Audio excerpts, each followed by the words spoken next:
ओम श्री सच्चिदानंद समर्थ सद्गुरु साईनाथ महाराज की, साईनाथ महाराज की, साईनाथ महाराज की। आटगदरा शिवा आटगद केशवा आटगदरा शिवा आटगद केशवा आटगदरा शिवा आटगद केशव आटगदरा नीकु अम्म तोडु आटगदरा शिवा आटगद केशवा ఆటగద జననాలు ఆటగద మరణాలు మధ్యలో ప్రణయాలు ఆట నీకు ఆటగద జననాలు ఆటగద మరణాలు మధ్యలో ప్రణయాలు ఆట నీకు ఆటగద సొంతాలు ఆటగద పంతాలు ఆటగద సొంతాలు ఆటగద పంతాలు ఆటగద అంతాలు ఆట నీకు ఆటగదరా శివా ఆటగద కేశవా ఆటగదరా నలుపు ఆటగదరా తెలుపు నలుపు తెలుపుల గెలుపు ఆట నీకు ఆటగదరా నలుపు ఆటగదరా తెలుపు నలుపు తెలుపుల గెలుపు ఆట నీకు ఆటగదరా మన్ను ఆటగదరా మిన్ను ఆటగదరా మన్ను ఆటగదరా మిన్ను మిథ్యలో ఉంచి ఆడేవు నన్ను ఆటగదరా శివా ఆటగద కేశవా ఆటగదరా శివా ఆటగద కేశవా। ఓం శ్రీ సచ్చిదానంద సమర్థ సద్గురు సాయినాథ్ మహారాజ్ కి। సాయి బంధువులారా, ఈ పాట మొదలైంది కూడా అందుకే ఆట। ఈ ఆట అనేది ఎప్పుడు మొదలైందో మనకైతే వాస్తవానికి తెలియదు, ఎప్పుడో మొదలైంది ఆట। ఆట మొదలైంది ఆడుతూ ఉన్నాం ఆట ఎప్పటి వరకు ఆగుతామో కూడా తెలియదు। ఆట ఎప్పుడు ఆగుతుందంటే ఈ దేహాలు మార్చడం అంతా ఆగిపోయిన తర్వాత ఈ ఆత్మ పరమాత్మలో లీనమైన తర్వాత ఆట ఆగిపోతుంది, ఇంకా ఆట లేదు।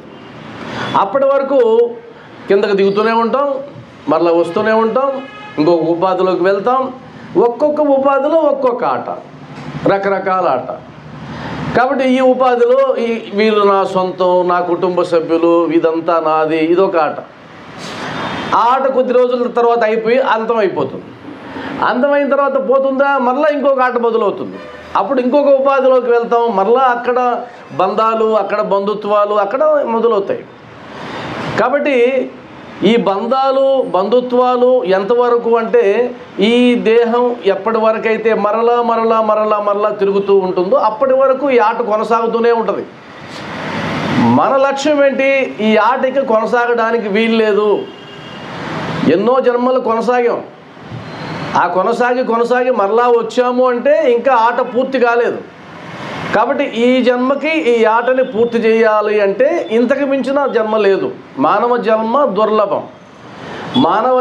దుర్లభం కాబట్టి దుర్లభమైనటువంటి మానవ జన్మ కలిగింది కాబట్టి ఇక ఇప్పటితో ఆగిద్దామా, ఈ ఆటను ముగిద్దామా అనే ఆలోచనతోనే మనం భగవంతుని యొక్క పాదాలు పట్టుకున్నాం, ఇంకొక ఉద్దేశం ఏమీ లేదు। కాబట్టి ఆటలో తమాషా ఏంటంటే ప్రతి ఆటలో గెలుపు ఓటములు ఉంటాయి, ఒకరు గెలిస్తే ఒకరు ఓడిపోతారు। ప్రతి ఆటకి నియమాలు ఉంటాయి, నియమాలకి విరుద్ధంగా ఆడడానికి కుదరదు। ఒకవేళ నియమానికి విరుద్ధంగా ఆడినట్లయితే నువ్వు చేస్తున్న తప్పు, నువ్వు ఆడే తప్పు అని చెప్పేటువంటి అంపైర్ ఒకడు ఉంటాడు. ఆయన చెప్తుంటాడు, నువ్వు చేసావు, నువ్వు తప్పు చేసావు, నువ్వు లైన్ దాటావు, నువ్వు ఇలా ఉండకూడదు, రూల్స్కి విరుద్ధంగా ప్రవర్తించావు అని అంపైర్ ఒకడు ఉంటాడు. కాబట్టి అంపైర్ ఉన్నాడు అనుకొని ఆడడం అనేది ఎరుక అంటాం మనం. అంపైర్ ఉన్నాడు, ఆయన చూస్తున్నాడు ఆడేదాన్ని. మనం కానీ మోసం చేసినట్లయితే ఆయన దగ్గర దొరికిపోతాం అనేటువంటి ఎరుకతో ఆడేవాళ్ళు కొంతమంది. ఆడెవడూ చూడడం లేదండి, మన ఇష్టం ఇచ్చినవాడు ఆడేద్దాం అనుకునేది ఇంకొక రకం. కాబట్టి భక్తితో ఉన్న వాళ్ళు ఏం చేస్తారు, మన ఆట అంతా చూస్తున్నాడు ఎవడో, ఒక అంపైర్ చూస్తున్నాడు. ఆ అంపైర్ చూసి పాయింట్లు వేస్తూ ఉన్నాడు, అది నీకు తెలియకపోవచ్చు. బాగా ఆడినప్పుడు ఒక పాయింట్ వేస్తున్నాడు, ఆడినప్పుడు ఒక పాయింట్ తీసేస్తూ ఉన్నాడు. ఈ లెక్క జమా ఖర్చులు జరుగుతూ ఉన్నాయి. మనకు సనాతన ధర్మంలో ఈ జమా ఖర్చులన్నీ చిత్రగుప్తుడు చేస్తాడని అంటారు. మరి చిత్రగుప్తుడు చేస్తాడా లేదా మనకు తెలియదు, కానీ ఒక శక్తి అయితే ఉంది. ఆ శక్తి మాత్రం ఖచ్చితంగా ఈ పాయింట్లు వేస్తూ ఉందన్నది మనకు తెలిసిపోతుంది. కాబట్టి ఈరోజు ఈ దేహాన్ని ధరించిన తర్వాత ఇప్పుడు మన ఆట అద్భుతంగా ఉంది అంటే అనేక జన్మలుగా వచ్చినటువంటి ఉపాధుల్లో పొందిన మార్కుల పాయింట్ల ఆధారంగా ఇప్పుడు బాగుంది. లేదు ఇప్పుడు మనం అనుభవించేటువంటి జీవితం దుర్భరంగా ఉందంటే అనేక ఉపాధుల్లో ఆడినటువంటి ఆట ఏదైతే ఉందో అది తప్పులు తడకగా ఆడేశాం, ఇక్కడికి వచ్చేసరికి పాయింట్లు ఏమి లేవు, ఇప్పుడు నీ బతుకు ఇలా దౌర్భాగ్యంగా తయారైంది అంటే అర్థమేంటి, ఇప్పుడు ప్రస్తుతం ఉన్నటువంటి మనం అనుభవించేటువంటి కష్ట సుఖాలకి కారణం మనం ఎన్నో జన్మల నుంచి ఆడుతున్నటువంటి ఆట కారణం, ఆ జన్మల కారణం. దీన్ని ఎరుక చేసుకొని మనం ఈ అధ్యాయంలోకి వెళ్దాం. ఎందుకంటే ఈ అధ్యాయంలో ముఖ్యంగా కథ ఎక్కువ ఉంటుంది, తత్వం తక్కువ ఉంటుంది. అసలు వాస్తవానికి శ్రీ సాయి సచ్చరిత్ర 6వ అధ్యాయం కదా ఇప్పుడు మనం మాట్లాడుకోవాలి సత్సంగ సప్తాహంలో భాగంగా. ఇందులో ఉపోద్ఘాతానికి ఉండేటువంటి విలువ ఇంక దేనికి ఉండదు, మిగతాదంతా తెలిసిన కథే. అయితే ఉపోద్ఘాతంలో ఎంత అద్భుతమైనటువంటి తత్వ చింతన ఉంటుందంటే అద్భుతంగా ఉంటుంది, చాలా లోతుకి వెళ్ళగలిగితే కనుక ఎంతో అద్భుతంగా ఉంటుంది. అందువల్లే నేను ఆటతో మొదలుపెట్టాను, తర్వాత కథల్లోకి వెళ్ళొచ్చు. కాబట్టి సత్సంగ సప్తాహంలో భాగంగా ఈరోజు 6వ రోజు శ్రీ సాయి సచ్చరిత్ర 6వ అధ్యాయంలో మనం మాట్లాడుకుంటూ ఉన్నాం. అసలు మొదటే ప్రారంభం ఎక్కడి నుంచి అయిందంటే, సంసారమను సాగరములో జీవుడనడి ఓడను సద్గురుడే సరంగు అయి నడుపునప్పుడు అది సులభముగాను సురక్షితముగాను గమ్యము చేరుననేటువంటి గంభీరమైనటువంటి వాక్యంతో ప్రారంభమవుతుంది ఈ అధ్యాయం. అంటే సంసారాన్ని నదితో పోలుస్తాం కదా మనం, ఈ సంసారాన్ని దాటలేకపోతున్నాం అని అంటాం. ప్రతి ఒక్కరూ మాట్లాడేది అదే, ఈ సంసారం అనే సంద్రంలో మునిగి కొట్టుకుంటూ ఉన్నాం. అది ఎవడు మునగమన్నాడు, ఎవడన్నా బలవంతంగా దాన్ని మునగమన్నాడా? ఈ సంసారం అనే సముద్రంలో వచ్చి మనమే మునిగాం, ఎంతో ఆశతోనే మునిగాం, ఎంతో ఇష్టంతోనే మునిగాం. ఏ వివాహమైనా సరే సంసారానికి పునాది అదే కదా, వివాహమే కదా. పత్రిక పడిందంటే సంసారం అనేది తగులుకుంటుంది అర్థం. మరి ఎవరైనా సరే పత్రిక వేసేటప్పుడు బాధపడుతూ వేసే సందర్భం ఉందా? అయ్యయ్యో నాయనా నిన్ను అనవసరంగా ఈ సంసార కోపంలో నెడుతున్నాను రా, ఎందుకురా పోతావు తండ్రి, నేను ఆల్రెడీ పడ్డాను, నువ్వెందుకు పడతావని ఏ తండ్రి కానీ ఏ తల్లి కానీ తన బిడ్డకు చెప్పే అవకాశం ఉందా? అసలు అంతెందుకు, పెళ్ళి కాకపోతే మదన పడిపోయే ఉంది కదా. ఓయమ్మో ఇంకా నా బిడ్డకి పెళ్లి కాలేదు అని అంటామే కానీ అబ్బా నా బిడ్డకి ఈ సంసార కోపంలోంచి తప్పించుకునే గొప్ప భాగ్యం వచ్చింది భగవంతుడు అంటామా ఎవరైనా? అనం కదా. అంటే అర్థం ఏంటి, అది సంసార కోపము, ఆ సముద్రంలో పడి మునకేస్తాము అని తెలిసినా అది అంతే, అది అలా పోవాల్సిందే. ఎందుకంటే ఈ మానవ జన్మని ఎత్తిన తర్వాత మనకు తప్పనిసరిగా 4 ఆశ్రమాలు దాటిపోవాలి. ఆ 4 ఆశ్రమాలు ఏంటంటే బ్రహ్మచర్యము, గృహస్థము, వానప్రస్థము, సన్యాసము. అలా కాకుండా పుట్టుకతోనే బ్రహ్మచారిగా ఉన్నప్పుడే సన్యాసం తీసుకునే వాళ్ళతో మనం మాట్లాడం. కానీ సన్యాసం తీసుకోలేదు అంటే అర్థం ఏంటి, గృహస్థాశ్రమంలోకి వెళ్ళాలి. గృహస్థాశ్రమంలోకి వెళ్ళాలంటే పెళ్లి చేసుకోవాలి. పెళ్లి చేసుకోవాలంటే సంసారం మొదలవుద్ది. సంసారం మొదలైందంటే మళ్ళీ కష్టాలు మొదలవుతాయి. ఇదంతా అందరికి సమానమే. అందువల్ల తప్పనిసరి పరిస్థితుల్లో సంసారం అనేటువంటి నదినో లేదా సముద్రాన్నో దాటవలసి ఉంది. కాబట్టి అప్పుడు ఒక సరంగు గనక నీకు తోడుంటే ఒక మార్గదర్శిగా నీకు తోడుంటే ఆయన ఈ ఓడని ఆనందంగా ఒడ్డుకి తీసుకెళ్తాడు అనేది మొట్టమొదటి మాట. అది కూడా ఎలా తీసుకెళ్తాడు? సురక్షితముగాను సులభముగాను. అందరూ దాటేస్తారా అంటే కష్టాలు వస్తాయి. ఎందుకంటే సాఫీగా పోయినప్పుడు పడవ ఆనందంగా వెళ్ళిపోతుంది. ఆ నది మీద ప్రయాణం ఎప్పుడు కష్టమవుతుంది? అనుకోని ప్రమాదం వచ్చినప్పుడు కష్టమవుతుంది. అనుకోని ప్రమాదం తుఫాన్, గాలివాన వస్తుంది. అప్పటిదాకా సాఫీగా పోతున్నటువంటి ప్రయాణం కాస్త అలజడిమయమైపోతుంది. మరి సంసారం అనేటువంటి నదిలో వచ్చేటువంటి కష్టాలేంటి, ఆ సమస్యలు ఏంటి, ఆ తుఫాన్లు ఏంటి అంటే కనుక అనారోగ్యాలు, అకాల మృత్యువులు, సమస్యలు, ఇవన్నీ తుఫాన్లే. మరి ఆ తుఫాన్లు వచ్చినప్పుడు మనం పడవలో ఉన్నాం, వాటి సంగతి మనకు తెలియదు. గురువు 2 రకాలుగా మనల్ని కాపాడగలడు. ఆయన ఆ రాబోయేటువంటి ఆ కష్టాలు ఏవైతే ఉన్నాయో, ఆ తుఫాన్ ఏదైతే ఉందో, ఆ తుఫాన్లో చిక్కుకోకుండా నీ ప్రయాణ దశని మార్చగలడు.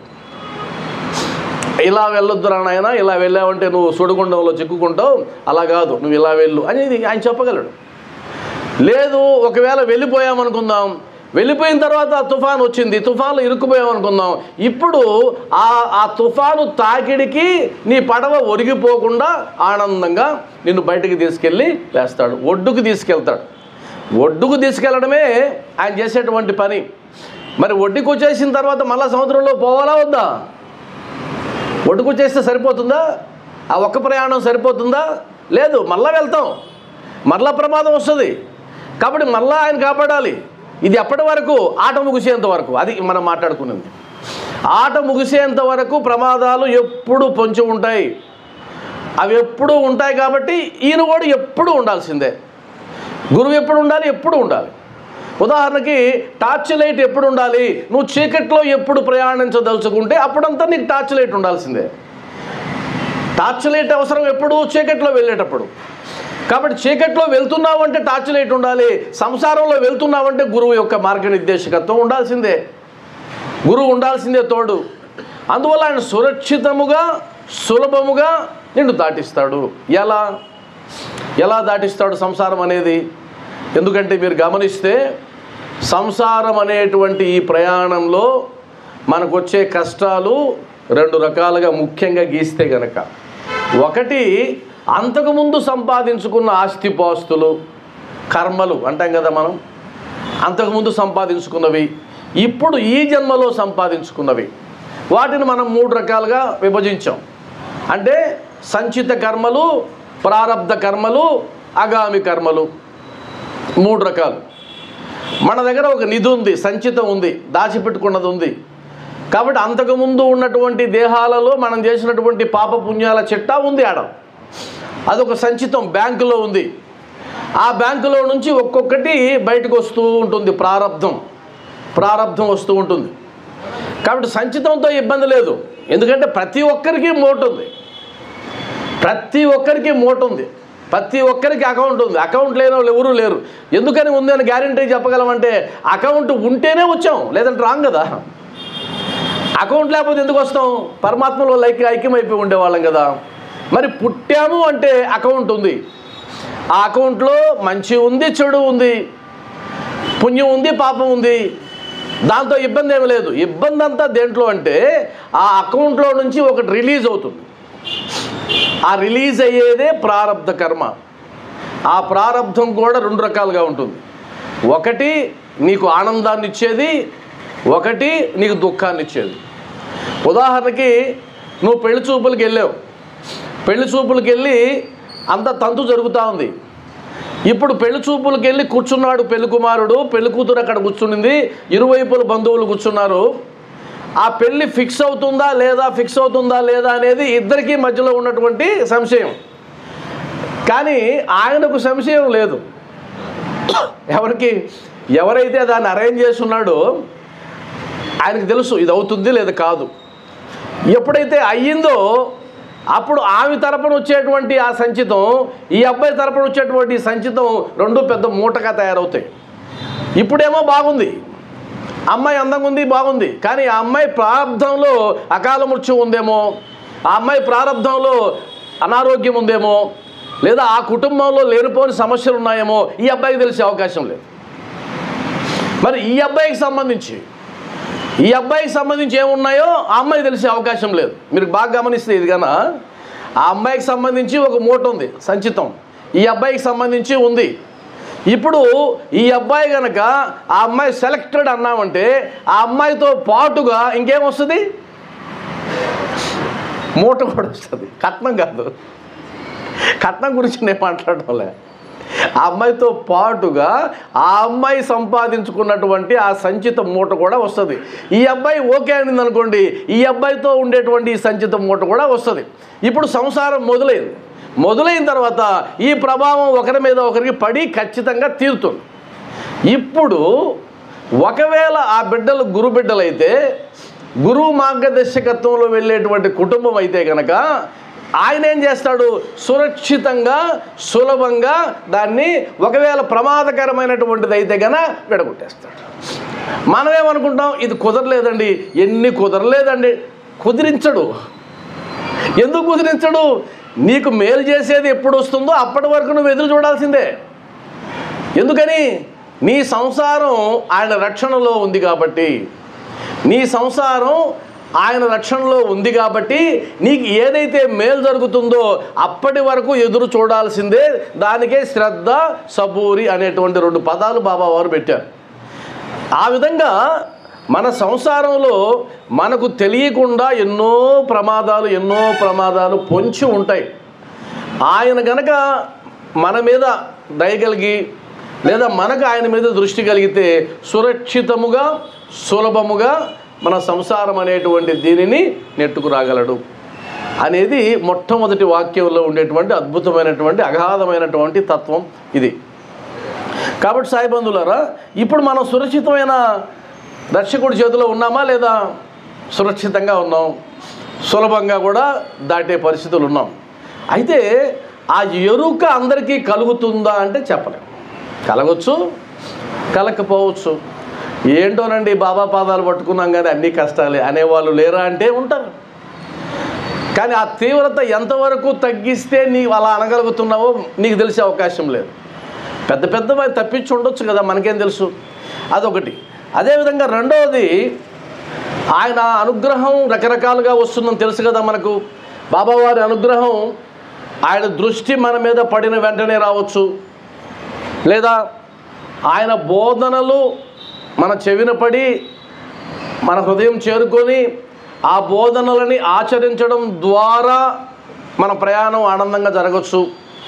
లేదండి నేనేమంత పెద్ద బోధనలు లేవు, నేనేం ఆచరించలేను, నీ చల్లని చూపు ఉంటే చాలు బాబా నువ్వు అనుకుంటే కనుక ఆ చల్లని చూపే నిన్ను ఆనందంగా ముందుకు తీసుకెళ్ళేటట్టు చేయొచ్చు, చెప్పలేం.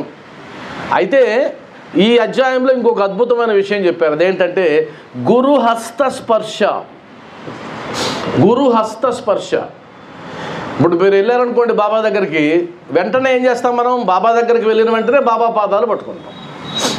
బాబా పాదాలు పట్టుకుంటే అర్థం ఏంటి? ఆయన పాదాలను మనం స్పృశిస్తూ ఉన్నాం, అంతే కదా దాని అర్థం. కాబట్టి గురుహస్త స్పర్శ యొక్క మహిమ చెప్తూ వాళ్ళు అంటారు ఈ అధ్యాయంలో, గురుహస్త స్పర్శ మహిమ అద్భుతమైనది, అది సామాన్యమైంది కాదు అంటూ ప్రళయాగ్నిచే కూడా కాలనట్టి వాసనామయమైన సూక్ష్మ శరీరము గురుకర స్పర్శ తగులుగానే భస్మమైపోవును. ఈ వాక్యం ఉంది. ఇది చదివితే సులభంగా ఉన్నట్టు అనిపిస్తుందా? చాలా కష్టమైంది ఇది. ఆ వాక్యమే కష్టమైంది. అంటే అర్థం ఏంటంటే ఆయన యొక్క స్పర్శ తగిలితే అట సూక్ష్మ శరీరం అని ఉంటుంది కదా, మనసు, బుద్ధి, అహంకారము, చిత్తము, ఇదంతా కలిపితే సూక్ష్మ శరీరం. మీ కంటికి కనిపించేది స్థూల శరీరం. ఇప్పుడు మీరు దాన్ని చూస్తున్నారు, ఇది స్థూల శరీరం. ఇంద్రియాలు, కర్మేంద్రియాలు ఉంటాయి. సూక్ష్మ శరీరం మీకు కనిపించదు, తెలుస్తుంటుంది మనకు. మనసు, బుద్ధి, అహంకారం, చిత్తం. అయితే శాస్త్రం ఏం చెప్తుందంటే ఈ సూక్ష్మ శరీరం ఏదైతే ఉందో అది గత జన్మల తాలూకా వాసనలను మోసుకొని వచ్చింది ఇక్కడికి. వాసనలు గుర్తుపెట్టుకోండి, పనులు. వాసన అంటే ఈ వాసన కాదు. వాసనలు అంటే గత జన్మల తాలూకా కర్మలు మోసుకొని వచ్చింది. అవన్నీ నిన్ను విడిచిపెట్టి పోలేదు, అవి నువ్వు మోసుకొని వచ్చావు. అవి పోవాలి అంటే గురువు యొక్క హస్తస్పర్శ తప్ప ఇంకొక మార్గం లేదు. అవి ఎంత బలమైనవంటే ప్రళయాగ్నిచే కూడా దహింపబడవు. అంటే ప్రళయం అనేది ఒకటి ఉంటుంది కదా. ప్రళయం అంటే అర్థం ఏంటంటే ఇప్పుడున్నటువంటి ఈ జీవరాశి మొత్తం ఆయనలో ఐక్యమైపోతుంది. ఆ తర్వాత ఏముండదు. ఆ తర్వాత ఆయన సంకల్పం అయితే మళ్ళీ ఉద్భవిస్తుంది. అది ప్రళయం, మహాప్రళయం అంటారు. ఇంకేముండదు ఇంకా. అలాంటి ప్రళయం వచ్చినా కూడా ఇది పోదంట, ఈ కర్మ వాసన పోదు. ఇది అలానే ఉంటుంది సూక్ష్మ శరీరం. ఈ సూక్ష్మ శరీరం మోసుకొని వచ్చినటువంటి వాసనలు హస్తస్పర్శ లేదే పోవు అన్నారు కదా. పోకపోతే ఏమవుతుందండి అని అంటే ఆ వాసనలే ఈరోజు నీ ప్రవర్తనని నిర్ణయిస్తాయి. ఆ వాసనలే నిర్ణయిస్తాయి. మీ ఇంట్లో ఎదిగే బిడ్డలను గమనించండి. ఒక తల్లికి 2 బిడ్డలు ఉంటే 2 బిడ్డలకి ప్రత్యేకంగా ఆ తల్లి ఏం పెంచదు, ప్రత్యేకంగా పెంచదు. పెద్దవాడిని ఇలా పెంచాలి, చిన్న అమ్మాయిని ఇలా పెంచాలి అనేం ఉండదు. ఆ తల్లి ఇద్దరికీ ఒకే పాలు ఇచ్చింది, ఇద్దరికీ ఒకే ఆహారం పెట్టింది, ఇద్దరిని ఒకే రకమైన ప్రేమతో చూసుకునేది. కానీ ఎదిగే క్రమంలో ఒక్కొక్కరు ఒక్కొక్క రకంగా తయారవుతారు. ఒకడేమో అద్భుతమైనటువంటి దారిలో వెళ్ళొచ్చు, ఇంకొకడు చీకాకు చెత్తేలాగా వెళ్ళొచ్చు, ఒకడేమో మంచి గుణాలతో వెళ్ళొచ్చు, ఇంకొకడేమో దుర్గుణాలతో వెళ్ళొచ్చు, ఒకడేమో ఆనందాన్ని ఇవ్వచ్చు, ఇంకొకడేమో నీకు దుఃఖాన్ని కలిగించవచ్చు.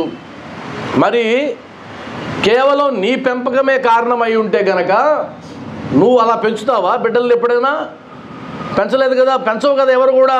మరి ఎక్కడి నుంచి వచ్చినాయి ఇవన్నీ అంటే వాసనలు, గత జన్మల తాలూకా వాసనలు వచ్చాయి. ప్రతి ఒక్కరికి ఉంటాయి వాసనలు, మీకు కానీ నాకు కానీ ఉంటాయి. అది ఆధ్యాత్మిక పరంగా. నేను దాన్ని సైంటిఫిక్గా కూడా చెప్తా. సైంటిఫిక్గా చెప్పాలంటే కనుక ఇప్పుడు నేను ఎలా తయారైంది ఈ శరీరం అంటే 23 క్రోమోజోములు మా అమ్మ నుంచి, 23 క్రోమోజోములు మా నాన్న నుంచి తీసుకొని నేను పుట్టా సైన్స్ ప్రకారంగా. అంటే అర్థం ఏంటి? మా అమ్మ శరీరంలో నుంచి 23 క్రోమోజోములు వచ్చాయి. అంటే మా అమ్మ యొక్క లక్షణాలు, మా అమ్మ ఆ తాత ముత్తాతల లక్షణాలన్నీ అందులో ఉన్నాయి. ఇటు మా నాన్నకు సంబంధించిన తాత ముత్తాతల జీన్స్ అంటాం కదా మనం, ఆ జీన్స్ అన్నీ ఉన్నాయి. అవి 2 కలిస్తే నేను వచ్చా. మీరు సైంటిఫిక్గా తీసుకున్నా వాళ్ళందరూ ఎక్కడో ఉంటాడు ఒక ముసలాడు మా కాలంలో, వాడు దొంగ అయి ఉంటాడు. ఆ జీన్ పోలా, ఆ జీన్ అలా అలా అలా వచ్చి నాకు తగులుకునింది. నన్నేమో మా అమ్మ బ్రహ్మాండంగా చదివించింది, కానీ ఆ జీన్ అలానే ఉంది. ఇప్పుడు నేను దొంగతనం చేయకుండా ఉండలేను. వీళ్ళు నెత్తినోరు కొట్టుకుంటాం, ఇది ఇక్కడి నుంచి వచ్చింది రాయుడికి, ఇంత బాగా పెంచామే, వీడు దొంగలా తయారైనాడే అంటాం. ఇది వీళ్ళ సంబంధంలే, అక్కడి నుంచి వచ్చింది జీన్. అది సైంటిఫిక్గా తీసుకుంటే కూడా. కాబట్టి వాసన అంటే కూడా అదే, వాసన అంటే కూడా అదే. అందువల్ల ఈ వాసనలు బలంగా ఉంటాయి. ఉదాహరణకి ప్రహ్లాదుడు ఎక్కడ జన్మించాడు? ఏ గ్రూపులో జన్మించాడు? రాక్షసుల గ్రూపులో జన్మించాడు. అంతే కదా. ఎవరి కొడుకైనా హిరణ్యకశిపుడు రాక్షసుడు. ఆయనకు నారాయణుడు అంటే పడదు, నారాయణ శబ్దం వింటే పడదు. మరి ఆ వంశంలో పుట్టినటువంటి ప్రహ్లాదుడు నారాయణ అనకపోతే ఉండడు, వాసన అంత దారుణంగా ఉంటుంది. ఆయన ఏం చేస్తాడు? నెత్తినోరు కొట్టుకుంటాడు. వీడికి ఎక్కడి నుంచి వచ్చిందిరా, వీడికి ఎక్కడి నుంచి వచ్చాయి? గురుకులంలో చేర్పిస్తాడు అందరితో పాటు. ఆ గురువులు ఏమైనా తప్పుగా నేర్పిస్తారా? లేదు. మిగిలిన విద్యార్థులకు ఏదైతే నేర్పించారో అదే నేర్పించారు. అంత విద్యంతా నేర్పించిన తర్వాత హిరణ్యకశిపుడు దగ్గర తీసుకొస్తారు గురువులు, శుక్రాచార్యుడి శిష్యులందరూ. తీసుకొచ్చిన తర్వాత ప్రదర్శన, ఏం నేర్పించావో ప్రదర్శించాలి కదా రాజుకాడ. ప్రదర్శిస్తే ఆయన అంటాడు, చదువులెల్లా నేర్చితి అని చెప్తూ ఏమేం చదువులు నేర్చానంటే, ఏ నామాన్ని పట్టుకున్నందువల్ల ఇక జన్మరాహిత్యం ఉంటుందో, ఏ నామాన్ని జపించినందువల్ల ఆనందంగా జీవించగలమో ఆ చదువులన్నీ నేర్చుకున్నానయ్యా అన్నాడు. ఆ నామం ఏంటి అంటే నారాయణ నామం అన్నాడు. మరి గురువులు నేర్పించారని వాళ్ళందరినీ తీసుకొస్తాడు. భయపడిపోతారు అందరూ.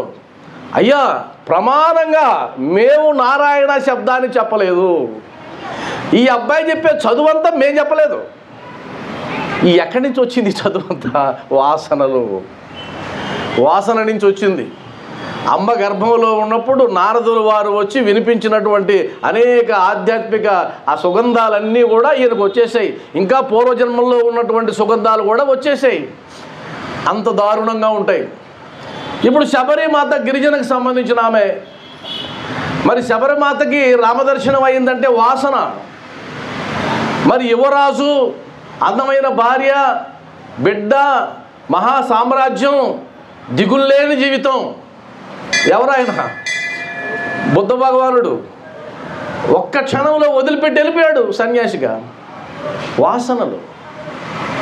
మీరు ఇలా తీసుకుంటూ వెళ్తే ఎన్ని ఉన్నాయో, ఎన్ని ఎగ్జాంపుల్స్ ఉన్నాయో మనం కూడా గమనిస్తూ ఉండండి. అసలు దేవుడన్నా భక్తి అన్నా దరిదాపులకు కూడా పోనివాడు ఉన్నట్టుండి భక్తుడైపోతాడు. భక్తుడైపోయి ఆశ్చర్యం అయిపోద్ది. అరే మొన్నటిదాకా వీడు దేవుడి జోలికే పోలేదే, ఇప్పుడు ఎక్కడి నుంచి వచ్చింది రాయి భక్తి అంటాం. అది ఎక్కడి నుంచి వచ్చిందంటే అక్కడి నుంచి బట్వాడా అయింది, అక్కడి నుంచి వచ్చేసింది వాసనలు. మరి ఇప్పటిదాకా లేదే.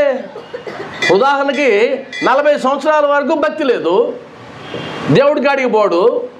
40 సంవత్సరంలో ఉన్నట్టుండి వచ్చేసింది భక్తి. ఒక్కసారిగా భక్తుడు అయిపోయినాడు, నామాలు పెట్టేసాడు, వేషం మార్చేసినాడు, భాష మార్చేసినాడు. ఇప్పుడు సందేహం వస్తుంది కదా, ఏదో ప్లాన్ వేసాడు రా వీడు ఉన్నట్టుండి అనుకుంటాం చాలామంది.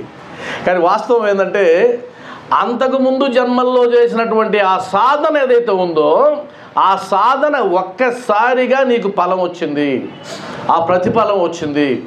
అందువల్ల ఏమంటుందంటే భగవద్గీత కూడా, ఆధ్యాత్మిక సాధన చేస్తూ చేస్తూ చేస్తూ మరణించినా అది వృధా పోదు, అది అలానే ఉంది.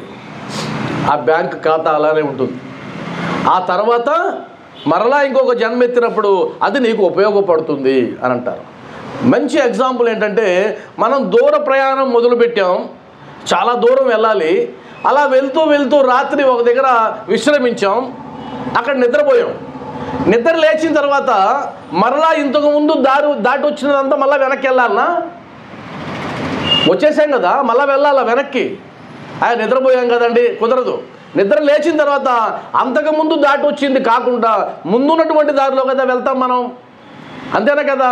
అప్పటి వరకు ఎంత దూరం అయితే నడిచి వచ్చామో దాన్ని మరలా నడవాల్సిన అవసరం లేదు, మరలా ప్రయాణించాల్సిన అవసరం లేదు. దాని అర్థం ఏంటంటే కనుక ఆధ్యాత్మిక మార్గంలో ఉదాహరణకి బాబా భక్తులు చాలామంది ఉన్నారు. నాకు తెలిసిన వాళ్ళు బాబా స్మరణలోనే చేస్తూ పాపం ఏమేమో సాధించాలనుకొని చనిపోయిన వాళ్ళు ఉన్నారు. బాధేస్తుంది ఒక్కొక్కసారి. బాధేసి అయ్యో పాపం చాలా బాబా భక్తులే వాళ్ళు ఉన్నట్టుండి హఠాత్తుగా చనిపోయినారే అని బాధపడతాం. తత్వం తెలియకపోతే. తత్వం తెలిస్తే ఎక్కడికి పోలేదు వాళ్ళు చేసుకున్న పుణ్యం, అది అలానే ఉంది, మరలా వస్తుంది. మాకు ఇక్కడ నిప్పో సెంటర్ దగ్గర భారతమ్మ గారని ఒక కుటుంబం ఉండేది. ఆమె భారతమ్మ, ఆయన కూడా ఇద్దరు మంచి భక్తులు. అసలు రోజు వెళ్ళి సత్సంగం చెప్పేవాడిని నేను. అద్భుతమైన జంట, ఇద్దరు పెద్దవాళ్ళు, ముసలివాళ్ళు. కానీ వాళ్ళిద్దరూ చనిపోయారు. చనిపోయిన తర్వాత ఎంత బాధేస్తుందో. అయ్యో బాగా నవ్వుకుంటూ హాయిగా ఉండేవాళ్ళే. బాబా అంటే పిచ్చి ఆమెకి, బాబా అంటే పిచ్చి. మరి ఆమె ఇప్పుడు కనుమరుగు అయిపోయింది కదా, మరి అదంతా పోయినట్టేనా? ఆ శరీరంతోనే పోయినట్టేనా? పోదు, అది అలానే ఉంటుంది. అందువల్ల భగవద్గీత 6వ అధ్యాయంలో ధ్యానయోగంలో 43, 44, 45 శ్లోకాలు దీన్నే నిర్ధారిస్తాయి. ఏం నిర్ధారిస్తాయంటే నీ ఆధ్యాత్మిక ప్రయాణం గనక ఒకవేళ మరణంతో ఆగిపోయినా నువ్వు సంపాదించుకున్న పుణ్యం ఆగదు, అది కంటిన్యూ అవుతుంది. వాసనల రూపంలో మరలా నీకు వస్తుంది. అవి మంచి కావచ్చు, చెడు కావచ్చు. మంచి వస్తుంది, చెడు వస్తుంది. మంచి లక్షణాలు వస్తాయి, చెడు లక్షణాలు వస్తాయి. మీరు నమ్మరు. కానీ మీ కళ్ళ ముందే ఈ వారంలో జరిగిన ఎగ్జాంపుల్ చెప్తా. నా మనవడికి 3 సంవత్సరాలు పూర్తి కాల, ఇంకా మొన్న వచ్చాడు ఇక్కడికి. వాడు ఎప్పుడు మైక్ పట్టుకోలా, వాడికి మైక్ తెలియదు. వాడు ఇక్కడ కూర్చొని మీరు గమనించుంటే వాడు మైక్ ఇట్టు పెట్టుకొని స్వామి అయ్యప్ప అన్నాడు. వాళ్ళ నాన్న బిత్రపోయాడు. వీడెప్పుడు అయ్యప్ప భజనకి వెళ్ళాడు, వాడు ఎప్పుడు మైక్ పట్టుకున్నాడు, అసలు ఊపడం ఏంటి, ఈ స్టైల్ ఏంటి? ఆశ్చర్యపోయినాం, మేమందరం ఆశ్చర్యంలోనే మునిగిపోయినాం. ఎందుకంటే వాడు ఎప్పుడూ అలా చేయలేదు. వాసన అంత దారుణంగా ఉంటుంది. అంటే పాటలు పాడడం అనేటువంటి ఒక జీన్ ఎక్కడి నుంచో మొదలైంది. అది నాకు కాస్త వచ్చింది, ఆ తర్వాత నా బిడ్డలు ఇద్దరికీ రాలా, ఆ తర్వాత నా మనవాడికి వస్తుందన్న సంగతి కూడా నాకు ముందుగానే తెలుసు. ఖచ్చితంగా వస్తుందని వచ్చింది కూడా. అర్థమైంది కదా? అలా చూస్తే మీ ఇంట్లో అనేక ఎగ్జాంపుల్స్ మీరు చూడొచ్చు. అందువల్ల భగవద్గీత ప్రకారంగా తీసుకున్నా కూడా మనకు ప్రమాణం ఉంది. మనమేం భయపడాల్సిన పనిలే, పోతుందేమో అనేటువంటి చింత కూడా లేదు. చివరి శ్వాస ఉన్నంత వరకు భగవంతుని నమ్మడమే, భగవంతుని పాదాలు పట్టుకోవడమే. చివరి శ్వాస ఉన్నంత వరకు అదేనంటే ఇంత చేశాను నాకేం కలగలేదే అనేది వదిలేయాలి. ఆ అకౌంట్లన్నీ ఆయన చూసుకుంటాడు, మనకు అవసరం లేదు. పూర్వాభ్యాసేన తేనైవ హ్రియతే హ్యవసోపి సహ జిజ్ఞాసురపి యోగస్య శబ్ద బ్రహ్మాతి వర్తతే. అంటే ఎవరైనా సరే వాడికి ఇష్టానికి వ్యతిరేకంగా భగవంతుడి వైపు పోను అన్నవాడు ఉన్నట్టుండి భగవంతుడి వైపు వచ్చేసాడంటే ఇది ఈ జన్మ అభ్యాసం కాదు, పూర్వ అభ్యాసం వల్ల జరిగిందే కానీ ఈ జన్మది కాదు అని ఇలా 2-3 శ్లోకాలు ఉన్నాయి. అందువల్ల ఒకటి మాత్రం ఇప్పుడు నమ్మాలి మనం, అదేంటంటే సంస్కారాలు, వాసనలు మన జీవితం మీద విపరీతమైన ప్రభావాన్ని చూపిస్తూ ఉంటాయి. ఆ సూక్ష్మదేహం మోసుకొచ్చినటువంటి ఆ చెడు ఫలితాలు ఏవైనా ఉన్నట్లయితే, ఆ చెడు వాసనలు ఏదైనా ఉన్నట్లయితే, చెడు సంస్కారాలు ఏదైనా ఉన్నట్లయితే శాస్త్రం చెప్తుంది గురు హస్త స్పర్శ తప్ప ఇంకొక మార్గం లేదు. ఇక్కడ వరకు అది 2వ లైను, అద్భుతమైనటువంటిది. అదేవిధంగా ఇంకో అద్భుతమైన మాట నేను కట్ చేసి చెప్తున్నా, ఎందుకంటే చాలా పెద్దది. దాదాపు 2-3 గంటలైనా ఒక ఉపోద్ఘాతం పూర్తి కాదు, అంత ఉంది. ఆయన అంటాడు, హేమాడ్ పంత్ గారు, నేను వేద పురాణాది సద్గ్రంథములు చదువునప్పుడు నా సద్గురు మూర్తియే అడుగడుగునకు జప్తికి వచ్చుచుండును అనే సందర్భం ఎప్పుడు వచ్చిందంటే, ఉదాహరణకి రామాయణం చదువుతాం, మహాభారతం చదువుతాం, పురాణాలు చదువుతాం, అనేక రూపాలను కూడా మనం కొలుస్తాం కదా, రాముడు, కృష్ణుడు, అమ్మవారు, వినాయకుడు, హనుమంతుడు. అయితే భక్తుడి భావన ఎలా ఉండాలి అనేది చెప్తాడు ఇందులో అద్భుతంగా. ఉదాహరణకి సాయి భక్తుడుగా ఉన్నటువంటి ఒక భక్తుడు అనేక గ్రంథాలు చదువుతున్నాడు, అనేక మంది దేవతామూర్తులను దర్శిస్తూ ఉన్నాడు, అనేక దేవాలయాలు తిరుగుతూ ఉన్నాడు, తీర్థయాత్రలు చేస్తున్నాడు. మరి అలా చేసేటువంటి క్రమంలో హేమాడ్ పంత్ ఎలా ఉండేవాడు చెప్తున్నాడు. ఇలా ఉండమని ఆయన ఏం చెప్పడంలే, ఆయనే మనకు సందేశం ఇవ్వడంలే, ఆయన ఎలా ఉన్నాడో చెప్తున్నాడు. ఆయన అంటాడు, వేద పురాణాది సద్గ్రంథములు చదువునప్పుడు నా ముందు సద్గురు మూర్తియే అడుగడుగునకు జప్తికి వచ్చుచుండు. ఏ చదివినా నా గురువు. అంటే ఎలా ఉంటుందంటే, ఎవరైనా ఒక బిడ్డను చూసామనుకోండి, ఆ బిడ్డను చూసినప్పుడు నీ బిడ్డే గుర్తొస్తాడు. అవును కదా, నీ బిడ్డే గుర్తొస్తాడు. మావాడా అంటాం, అది డ్రెస్ కూడా ఉందనుకుందాం, ఒకవేళ మావాడా అంటాం. ఏదైనా రోడ్డు మీద పోయేటప్పుడు ఏదైనా ప్రమాదం జరిగిందనుకోండి, గుండె డబ కొట్టుకుంటుంది. ఎందుకంటే ఆడ ఉన్నది ఎవడో, మనోడా అనే ఒకటి వస్తుంది, అది మంచికైనా చెడుకైనా. అందువల్ల నీ హృదయం నిండా నిండిపోయినటువంటి మూర్తి గనక బాబా అయి ఉంటే, ఏ గ్రంథం నువ్వు చదివినా ఆ గ్రంథానికి అధినాయకుడుగా బాబానే నీకు కనిపిస్తాడు అని అంటూ ఇంకా ఏం చెప్తాడంటే, నా సద్గురుడైన సాయిబాబాయే శ్రీరాముడుగా, శ్రీకృష్ణుడుగా నా ముందు నిలచి తమ లీలలను తామే వినిపింపజేయనట్లు తోచును. భాగవతం చదువుతుంటే భాగవతంలో ప్రధాన నాయకుడు ఎవరు? శ్రీకృష్ణుడు కదా. కానీ ఈయనకు మాత్రం ఆ శ్రీకృష్ణుడు కూడా బాబాలాగానే కనిపిస్తాడు. ఎంత అద్భుతం! రామాయణంలో కథానాయకుడు ఎవడు? శ్రీరాముడు. కానీ ఈయనకి మాత్రం ఆ శ్రీరాముడు బాబా రూపంలో కనిపిస్తాడు. ఎందుకు అలా కనిపిస్తాడు? ఎందుకు అలా కనిపిస్తాడంటే ఈయన హృదయం నిండా ఆయన నిండిపోయినాడు కాబట్టి, ఇంకొక రూపం ఆయనకి అలవాటు లేదు కాబట్టి. దీనికి ఒక పేరు ఉంది, అనన్య భక్తి అంటాం, అనన్య చింతన. అది కలిగిందంటే గనక అప్పుడు ఆ సద్గురు యొక్క అనుగ్రహం ఎంత అద్భుతంగా మన మీద పడుతుందో తెలుస్తుంది. ఇది చెప్పేటప్పుడు కొద్దిగా అతిశయోక్తి అనిపిస్తుంది, కానీ వాస్తవంగా కూడా అతిశయోక్తి అనిపిస్తుంది.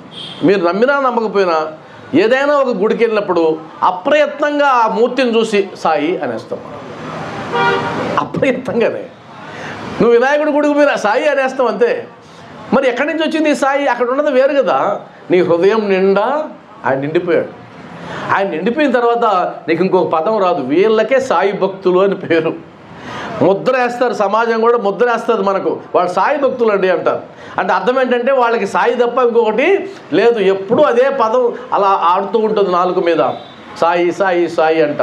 అలాంటి వాడు హేమాడ్ పంత్, ఈ గ్రంథ రచయిత అలాంటి వాడు.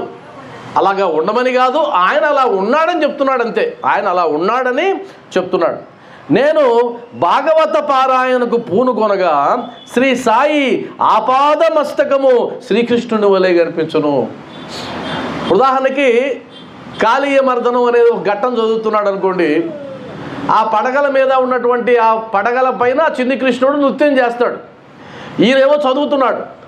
పాము కనిపించింది, పడగ కనిపించింది, కృష్ణుడు కనిపించడంలే. ఆ కృష్ణుడు స్థానంలో బాబా కనిపిస్తున్నాడు. అది అక్కడ. అందువల్ల ఆయన హృదయం నిండా ఆయన నిండిపోయినాడు కాబట్టి అలానే వస్తుంది. అందువల్ల ఏమంటాం మనం, అందరిలో బాబాని చూడడం అలవాటు చేసుకొని. ఎందుకంటారంటే అన్ని జీవులలో బాబాని చూడడం అలవాటు చేసుకుంటే నీకు వేరే రూపం కనిపించదు, ఇంకా వేరే రూపం నీకు గుర్తురాదు. ఒకవేళ మీరు అమ్మవారి భక్తులు అనుకుందాం, అమ్మవారి భక్తులు అమ్మవారిని మీరు ఉపాసిస్తారనుకున్నాం, అప్పుడు మీరు బాబా దగ్గరికి వస్తే బాబాలో అమ్మవారిని కనిపిస్తారు. మీకు బాబాలో అమ్మవారు కనిపిస్తారు, తప్పేం కాదు అది. అంటే నీ హృదయంలో ఏదైతే నిండుంటే అది ఇంకా అద్భుతం. చూడండి, అంటే మన నరనరంలో ఎలా జీర్ణించుకుపోవాలంటే, మన జీవన విధానం ఎలా ఉండాలి అంటే ఆయన చెప్తాడు ఒక అద్భుతమైన మాట. నేను ఎవరితోనైనా సంభాషించున్నప్పుడు, మాట్లాడేటప్పుడు సాయిబాబా కథలే ఉదాహరణముగా ఇచ్చుటకు జ్ఞప్తికి వచ్చును అన్నాడు. ఉదాహరణకి మీకు చీపురు కనిపించింది అనుకుందాం. చీపురు కనిపించిన వెంటనే సాయి భక్తులకి ఏం గుర్తొస్తుంది? ఇప్పుడు మీరు చెప్పాలి. ఇప్పుడు ఆయన ఏమన్నాడు, మళ్ళీ చెప్తున్నా, ఎవరితోనైనా సంభాషించున్నప్పుడు సాయిబాబా కథలే ఉదాహరణములుగా ఇచ్చుటకు జ్ఞప్తికి వస్తాయంట. ఆయనకి ఏదైనా అది గుర్తొస్తాయి. ఇప్పుడు నేను మీకు పదం ఇచ్చా, చీపురు, ఏం గుర్తొచ్చింది? ఎక్సలెంట్, దాసగారు మహారాజు గుర్తు రావాలి. अपने मस्जिद का झाड़ू गनु है, अपने मस्जिद का झाड़ू गनु है, मालिक हमारे, मालिक हमारे, मालिक हमारे, तुम बाबा साई रहम नजर करो. అది గుర్తొచ్చేసింది. అర్థమైందా? అంటే అర్థం ఏంటి? చీపురు చూస్తే అది గుర్తొచ్చింది, ఇంకొక వస్తువు చూస్తే ఇంకొకటి గుర్తొచ్చింది.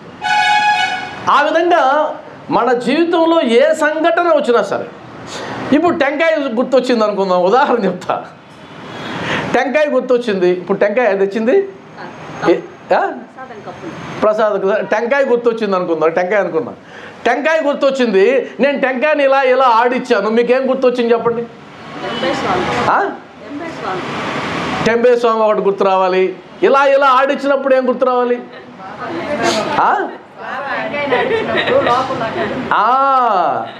టెంకాయని ఆడించినప్పుడు లోపల అది ఉడుకంటది కదా, అది ఇలా అన్నప్పుడు ఆ శ్యామ వచ్చి ఆ తల్లికి బిడ్డను ప్రసాదించమంటే వచ్చిన సందర్భం గుర్తు రావాలి కదా. అంటే అర్థం ఏంటి? జీవితంలో ఏ సంఘటన వచ్చినా ఆ సంఘటనకి అనుసంధానంగా సచ్చరిత్రలో ఒకటి ఉంటుంది. అది గుర్తొచ్చేసింది అనుకోండి, మీకు ఆపాద మస్తకం మొత్తం కూడా కంప్లీట్గా మీకు బాబా యొక్క ఆయన యొక్క స్మరణలో ఉన్నారని అర్థం. ఇది ఇంకా చాలా ఉన్నాయి చెప్పుకుంటూ వెళ్తే.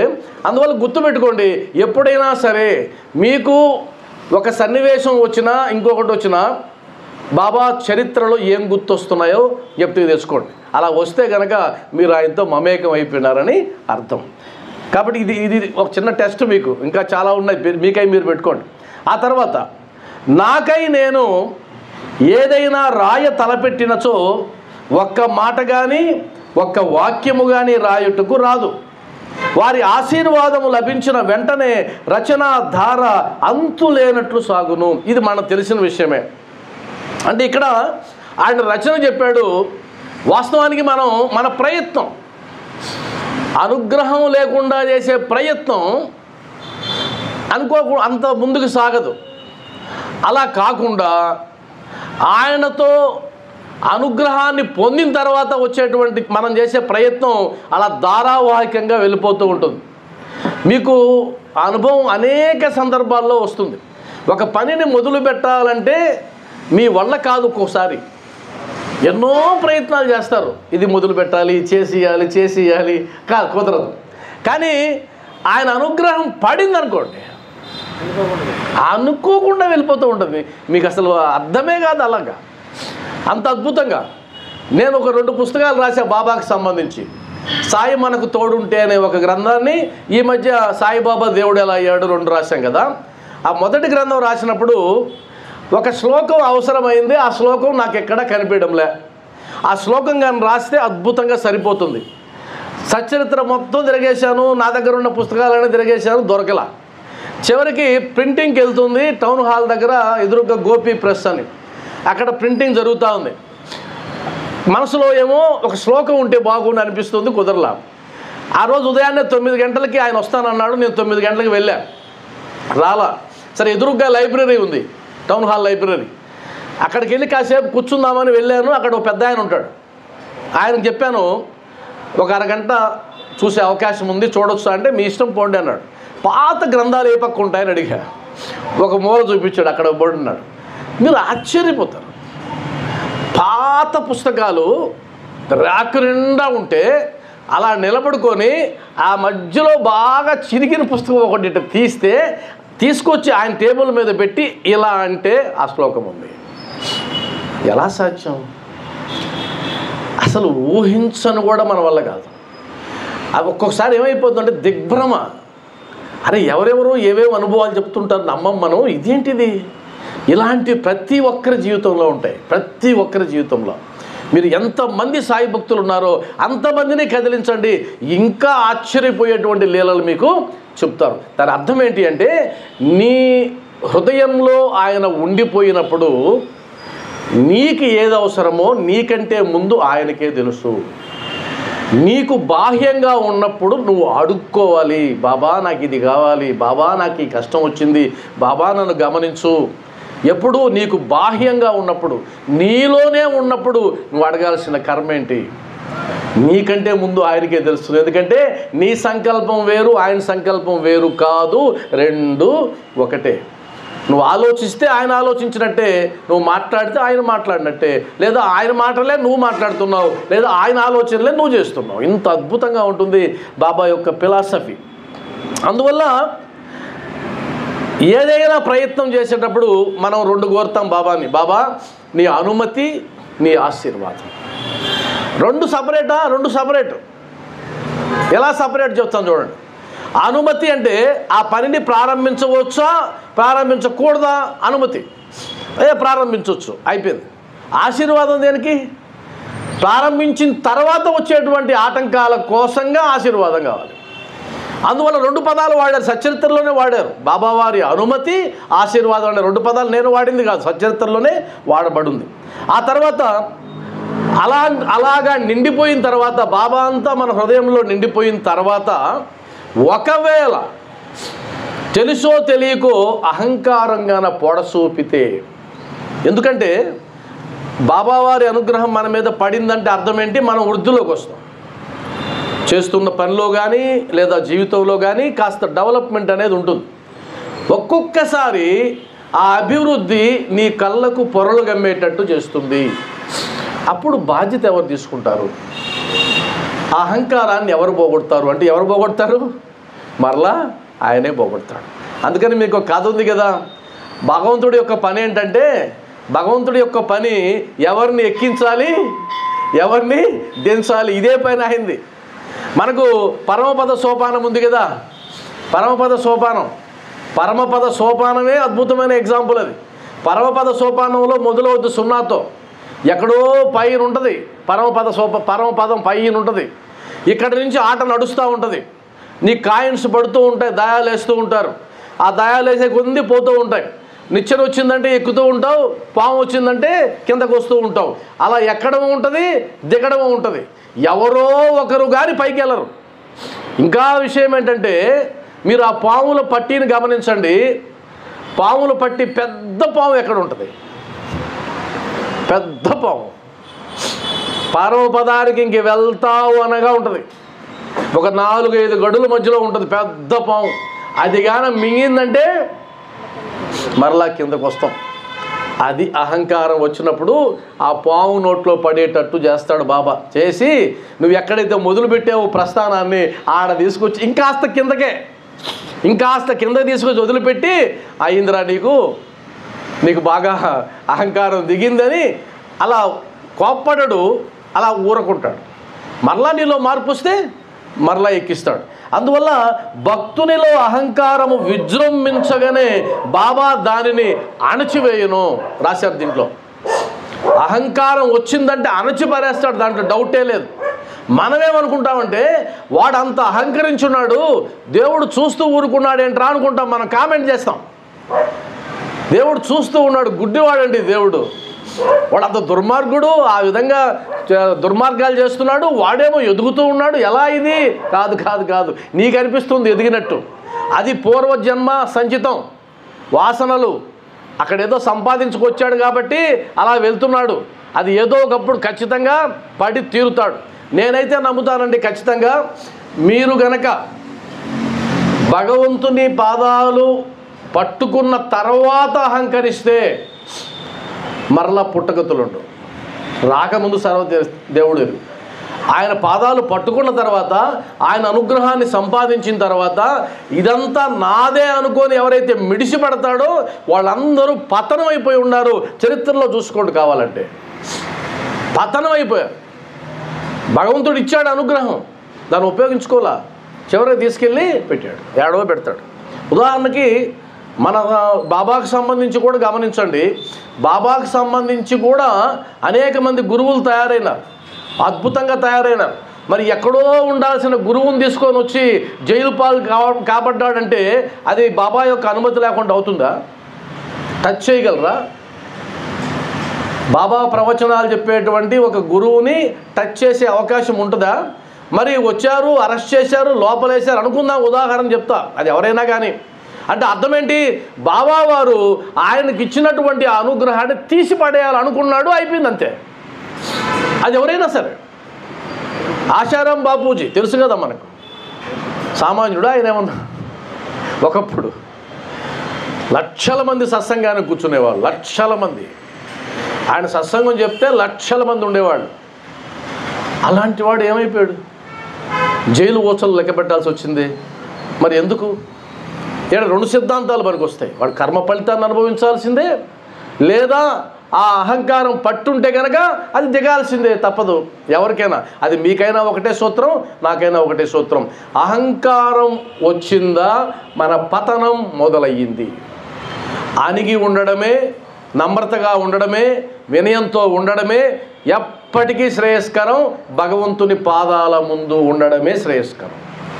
తల ఎగరేయకుండా, తగలు ఎగరేయడానికి లేదు. ఆ తర్వాత సాయి పాదములకు సాష్టాంగ నమస్కారము చేసి సర్వస్వ శరణాగతి చేసిన వారికి, ఇదంతా ఇప్పుడు దాకా నేను మాట్లాడిందంతా ఉపోద్ఘాతమే, కథలోకి ఇంకా వెళ్ళాల. ఉపోద్ఘాతం, అది కూడా ఉపోద్ఘాతంలో కూడా సగం సగం కట్ చేసుకుంటూ వస్తేనే అంత ఉంది. కాబట్టి ఎవరైతే బాబా పాదాలకు సాష్టాంగ నమస్కారము చేసి సర్వస్వ శరణాగతి చేస్తారో వారికి ధర్మార్థ కామములు కరతలామలకమగును. ఇదొక అద్భుతమైన వాక్యం. ధర్మార్థ కామ మోక్ష, వాస్తవానికి ధర్మము, అర్థము, కామము, మోక్షం, ఇక్కడ 4 అన్నారు. మరి వివాహ సందర్భంలో చూడండి, ధర్మేచ, అర్థేచ, కామేచ, నాతి చరామి. మోక్షేశ అన్నారు, ఆడ రాదు. ధర్మేచ, అర్థేచ, కామేచ, నాతి చరామి అంటారే కానీ మోక్షేశ అనే పదం ఇవ్వలేదు.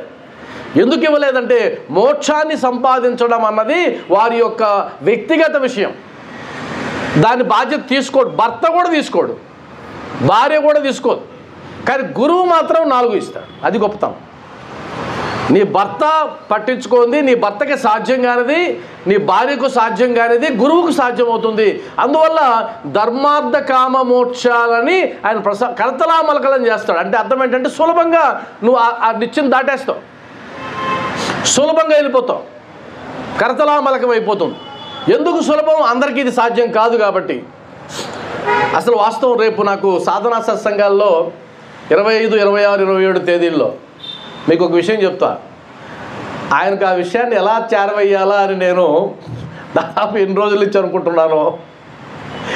బాబా వారు ఎంత అద్భుతంగా తీసుకొచ్చి కూర్చోబెట్టాడు చూడండి. అక్కడ సాధనా సత్సంగాలకి ఆయన ఆహ్వానించాలా, రావాలి అని అనుకోని ఎప్పటి నుంచి అనుకుంటూనే ఉండా మిస్ అయిపోతున్నాడు. ఈరోజు ఇంకా 4-5 రోజులు ఉంది, ఆయన వచ్చి కూర్చోబెట్టాడు. అక్కడ నా టాపిక్ కూడా ధర్మార్థ కామ మోక్షాలు ఒకటి ఉంది, ఒక టాపిక్ ధర్మార్థ కామ మోక్షాలకు సంబంధించి అద్భుతమైన టాపిక్ అది. కాబట్టి ధర్మము, అర్థము, కామము, మోక్షము దీన్ని ఏమంటామంటే మనం పురుషార్థాలు అంటాం. అంటే ఒక మనిషి పుట్టిన తర్వాత సాధించాల్సింది ఏదైనా ఉంది సిలబస్ అంటే ఇదే, ఇంకెంత మీ సిలబస్ లేదు. ధర్మార్థ కామ మోక్షాలను సాధిస్తే మొత్తం సాధించేసినట్టే. మనం ఒక ఇంటర్మీడియట్ ఫస్ట్ ఇయర్కి ఒక సిలబస్ ఉంటుంది కదా, సెకండ్ ఇయర్కి ఒక సిలబస్ ఉంటుంది, ఇంజనీరింగ్కి ఒక సిలబస్ ఉంటుంది. ఒకవేళ ఎవరైనా మిమ్మల్ని మీరు భక్తులా అండి అని అడిగారనుకో, అవును నేను భక్తుడిని లేదా భక్తురాలని అన్నారనుకో, మీకు సిలబస్ ఉందా అని అడిగారనుకో, ఉంది. ఏంటా సిలబస్? ధర్మార్థ కామ మోక్షాలని సాధించడం, పురుషార్థాలని సాధించడం. నేను పుట్టిందే అందుకు అని చెప్పగలిగితే గొప్ప విషయం. కాబట్టి ధర్మం అంటే ఏంటో తెలుసుకోవాలి, ధర్మానికి నిర్వచనం తెలుసుకోవాలి, అధర్మం అంటే ఏంటో తెలుసుకోవాలి, అదొక సిలబస్. అర్థం, డబ్బు, సంపద, వస్తువులు, ఏది ధర్మ సంపద, ఏది అధర్మ సంపద తెలుసుకోవాలి. కామం, ఏది తీర్చుకోవాల్సిన కామం, ఏది తీర్చుకోకూడని కామం, ధర్మకామం, అధర్మకామం తెలుసుకోవాలి. మోక్షాన్ని ఎలా చేరుకోగలం, మార్గాలేంటి, ఏ ప్రయత్నం ద్వారా మోక్షానికి పొందగలం, ఇదంతా పెద్ద సిలబస్. కానీ వాస్తవానికి ఆ సిలబస్ని సాధించాలంటే జీవితకాలం కూడా సరిపోదు. కానీ ఎంత సులభం అంటే బాబాకి సర్వస్వ శరణాగతి అయితే చాలట, ఇది సులభం అయిపోతుందట. ఇది ఎంత అద్భుతమైన మాట అండి ఇది. సాధారణంగా నువ్వు ఒక గురు పందాలో కనుక వెళ్ళాలనుకుంటే కనుక ఉదాహరణకి 2 రకాల పందాలు ఉంటాయి. అంటే నీకంటూ నువ్వు సాధన చేసి ఉన్నతమైన స్థాయికి వెళ్ళడం, అదొక పద్ధతి. లేదు ఒక గురువు గారి అనుగ్రహం అలా పడగానే ఆ స్థాయికి వెళ్ళిపోవడం రెండో పద్ధతి. అది రెండో పద్ధతి. ఉదాహరణకి బాలాసాహెబ్ బాటే, ఆయనకు అలా బాబా టచ్ చేయగానే ఆయనకు ఆత్మస్థితి పొందాడు. తాత్యాసాహెబ్ నోల్కర్ అలా ఒకసారి ఆ నుదుటి మీద ఆయన హస్తస్పర్శ పడగానే ఆయన మొత్తం ఆత్మస్థితిని పొందేశాడు. సాధన ఏం అవసరం లే. కాబట్టి సాధన ద్వారా ఉన్నతమైన స్థాయికి వెళ్ళే పద్ధతి ఒకటి ఉంది. గురువు యొక్క అనుగ్రహం ద్వారా ఉన్నతమైన స్థాయికి వెళ్ళే ఉంది, అద్భుతమైంది. ఉదాహరణకి సాధన ద్వారా ఉన్నతమైన స్థితికి వెళ్ళిన వాడికి ఉదాహరణ చెప్పాలంటే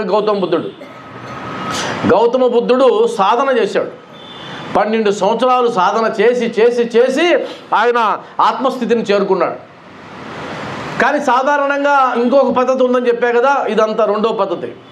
ఇక్కడ రెండో పద్ధతి ఏం చెప్తుందంటే, నీ ధర్మార్థ కామమోక్షాలను నువ్వు పొందాలంటే నువ్వు సాధన చేయాలి. కానీ బాబా పాదాలు పట్టుకున్న తర్వాత ఒక పదం వాడాడు, సర్వస్వ శరణాగతి చేసిన వారికి. అంటే బాబా నువ్వు తప్ప ఇంకొకటి లేరు, నువ్వు తప్ప ఇంకొకటి లేదు, నా జీవితం అంతా నువ్వే అని ఎవరైతే అనగలరో, అది కష్టం కానీ సుఖం కానీ ఏది కానీ నువ్వు తప్ప ఇంకెవరు లేరు, అన్యదా శరణం నాస్తి అని అనగలిగితే ఇవంతా సులభంగా వచ్చేస్తుందని చెప్పారు. అందువల్ల భక్తుడికి అంత పెద్ద కష్టమేమి ఉండదు అనుగ్రహాన్ని పొందడం. జ్ఞానికి కష్టం. మళ్ళా ఆయన చదవాలి, సాధన చేయాలి, ధ్యానం చేయాలి, ఇంకోటి చేయాలి, లేనిపోని సమస్యలన్నీ చేయాలి. ఈయన అలా ఏం కాదు, అది ప్రసాదం వండుకొని వస్తాడు, ఆడ పెడతాడు, ఆయన ఆనందంగా చూస్తుంటాడు, అంతే అయిపోయింది భక్తితో. అయితే భక్తే కష్టం అంటారు సచ్చరిత్ర కూడా తర్వాత చూద్దాం. ఆ తర్వాత భగవత్ సాన్నిధ్యానికి పోవుటకు కర్మ జ్ఞాన యోగ భక్తి మార్గములనేది 4 త్రోవలు గలవు. అన్నింటిలో భక్తి మార్గము కష్టమైనది, అది ముండ్లు గోతులతో నిండి ఉండును అనేది మనకు ముందు అధ్యాయాల్లో వచ్చింది కదా. అక్కడికి పోవుటకు అనేక మార్గాలు ఉన్నాయి, కానీ మార్గం ప్రయాసకరమైనది. ముళ్ళుంటాయి, గోతులుంటాయి, తోడేళ్ళు ఉంటాయి, మార్గ మధ్యంలో ఏదైనా ప్రమాదం జరగవచ్చు. మరి ఎలా బాబా అంటే మార్గదర్శకుడు తోడుంటే కనుక నేను క్షేమంగా చేరుస్తాడని చెప్పాడు కదా, అది మరలా ఇంకొకసారి చెప్తున్నాడు. కాబట్టి సాయి బంధువులారా, సద్గురువుని సహాయం తీసుకుని మీరు బాబాని దృఢంగా నమ్మినట్లయితే ఖచ్చితంగా జీవిత లక్ష్యాన్ని చేరుకోగలం అన్నది శ్రీ సాయి సచ్చరిత్ర 6వ అధ్యాయంలో ఉపోద్ఘాతంలో చెప్పినటువంటిది ఇప్పటి వరకు మనం మాట్లాడింది. ఆ తర్వాత చాలా కథ ఉంది. ఆ తర్వాత ఉండే కథలో ఇంకా ముఖ్యమైన, ఇంటికి వెళ్ళిన తర్వాత చదవండి, బాబా అభయవాక్యాలని ఉన్నాయి. అసలు అది సామాన్యంగా ఉండవు. అంటే బాబా అభయవాక్యాలు ఆయన చెప్పాడు భక్తులకి, ఇలా ఉండండి రా అని, ఇలా ఉంటే ఇది, అవంతా చెప్పుకుంటే కూడా చాలా టైం అవుతుంది. అయితే చదివి వినిపిస్తా, ఎందుకంటే మళ్ళీ మిస్ కాకుండా ఉండడానికి. నాయందే మనసు నిలిపి భక్తి శ్రద్ధలతో మనఃపూర్వకముగా నన్నే ఆరాధించు వారి యోగక్షేమాలు చూస్తానన్నాడు. గీతాచార్యుడు కూడా అన్నాడు, యోగక్షేమం వహామ్యహం. ఏంటి యోగం ఏంటి, క్షేమం ఏంటి? మీ యోగక్షేమాలు చూస్తాడంటే అర్థం ఏంటి? 2 పదాలు ఉన్నాయి కదా, యోగము క్షేమం. ఈ రెండింటికి ఏదైనా మధ్యలో గీత గీయాలంటే గీయచ్చు.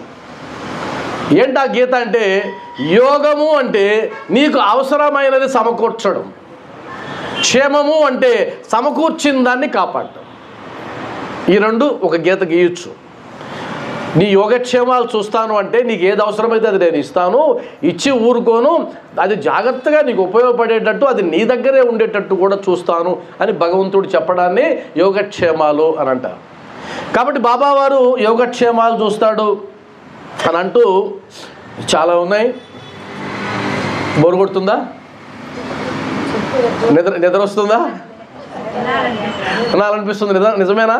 అబద్ధం కాదు కదా? ఒక్క నిమిషం.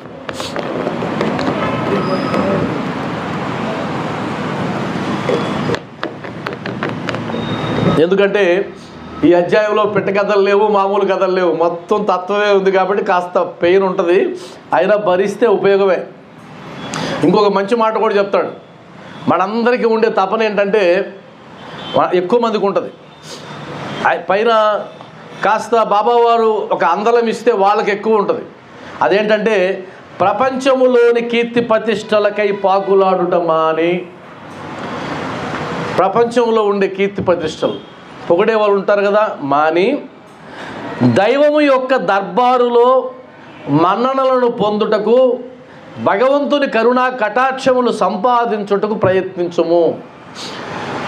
అంటే నీ చుట్టూ ఉన్నవారు నిన్ను పొగిడినా, వాళ్ళు నీకు బిరుదులు ఇచ్చినా, సత్కారాలు చేసినా, ఇవంతా అశాశ్వతాలు. ఎందుకు అంటే ఈరోజు పొగిడిన వాళ్ళే రేపు నేను తిట్టే అవకాశం కూడా ఉంది.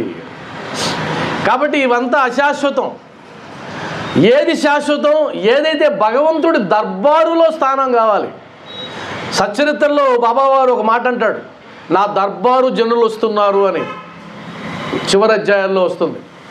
రేపు నా దర్బారు జనులు వస్తున్నారని వారి కోసంగా బాబావారు వస్త్రాలు కొనిపెడతాడు వాళ్ళకి ఇవ్వడానికి. వీళ్ళు ఆశ్చర్యపోతారు, అరే అంత దగ్గర వాళ్ళు ఎవరున్నారు బాబాకి, అది ఎప్పటి రుణానుబంధమో మీకేం తెలుసు, నాకేం తెలుసు. కాబట్టి ఏ దర్బార్లో మనకు స్థానం కావాలి, ఈ సొసైటీ అనేటువంటి సామాజిక దర్బారులో మనకొద్దు, భగవంతుని దర్బారులో మనకు స్థానం కావాలి. ఎందుకంటే అది శాశ్వతం, ఆ లెక్క శాశ్వతం. ఈ దేహం పోయినా అది వస్తుంది మరలా. అదే కదా మాట్లాడుకున్నాం ప్రారంభంలో మనం. కానీ ఇక్కడ ఉన్నటువంటిది మీరు గమనించండి. మనకు తెలిసి ఉదాహరణకి నాకు 54 ఏళ్ళు అనుకుందాం.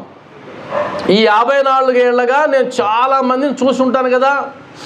లేదు, మీకున్న వయసులో మీరు చాలామందిని చూసుంటారు కదా. చరిత్ర చాలామందిని చెప్పుంటుంది కదా.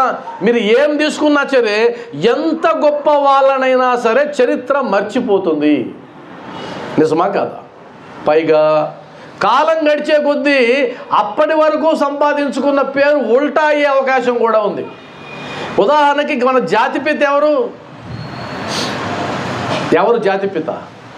గాంధీ మహాత్ముడు. ఆయన్ని తిట్టే బ్యాచ్ కూడా తయారైంది. గాంధీ మహాత్ముడిని తిట్టే బ్యాచ్ కూడా ఇప్పుడు తయారైంది. ఆయన్ని తిడితే ప్యాషన్గా భావించే వాళ్ళు కూడా తయారైంది. ఎవరైతే మహాత్ములు ఉంటారో వాళ్ళని దూషించే వాళ్ళు కూడా తయారైనారు. సమాజం అలా ఉంది. కాబట్టి పూర్తిగా జనం దగ్గర మెప్పు పొందడం అసాధ్యం. భగవంతుడు మెప్పే మనకు కావాలి. ఆ దర్బారులో స్థానాన్ని సంపాదించుకుంటే ఇవంతా అశాశ్వతం. ఇది గొప్ప విషయం. అది రాదు. ఎందుకంటే భగవంతుడు ఏం దండేస్తాడో నాకు తెలియదు, కానీ రమేష్ స్వామి వేసిన దండ కదా నాకు కనిపిస్తుంది. రమేష్ స్వామి వేసిన దండ కనిపిస్తుంది. బాబావారు వేసిన దండ నాకు కనిపించదు. బాబావారి దగ్గర నాకు ఎంత పేరు ఉందో నాకు కనిపించదు, కానీ వాళ్ళు వేసింది కనిపిస్తూ ఉంది. ఈరోజు రమేష్ స్వామి వేసినాడు, రేపు రమేష్ స్వామిని నచ్చలేదనుకో మొదలుపెట్టి తిడతాడు. తప్పేం కాదు. అంటే అర్థం ఏంటి? ఈరోజు ఒక మనిషి ద్వారా పొందిన కీర్తి రేపు అదే మనిషి ద్వారా నీకు చెడ వచ్చే అవకాశం ఉంది. కానీ భగవంతుడి సన్నిధిలో వచ్చేటువంటి కీర్తి ఎప్పటికీ పోయే అవకాశం లేదు. ఎందుకంటే ఆయన అలా ఉంచేస్తాడు. ఇది గుర్తుపెట్టుకోండి. ప్రపంచ గౌరవం ముందు భ్రమను వీడుము. ప్రపంచ గౌరవమందు భ్రమను వీడుము. ఇంకొక అద్భుతమైన విషయం చెప్తా, నాకు అర్థమైంది చెప్తా. భక్తి అంటే ప్రపంచానికి దూరంగా భగవంతుడికి దగ్గరగా నిర్వచనం. భక్తిని నిర్వచించమని మీరు చెప్పారనుకో, భక్తి అనగా ఏమి? ప్రపంచానికి దూరంగా భగవంతుడికి దగ్గరగా ఈజ్ ఈక్వల్ టు భక్తి. ప్రపంచానికి దూరంగా ఉంటూ ఉండాలి, భగవంతుడికి దగ్గర అవుతూ ఉండాలి. దాన్నే భక్తి అంటాం, ఇంకోటి లేదు.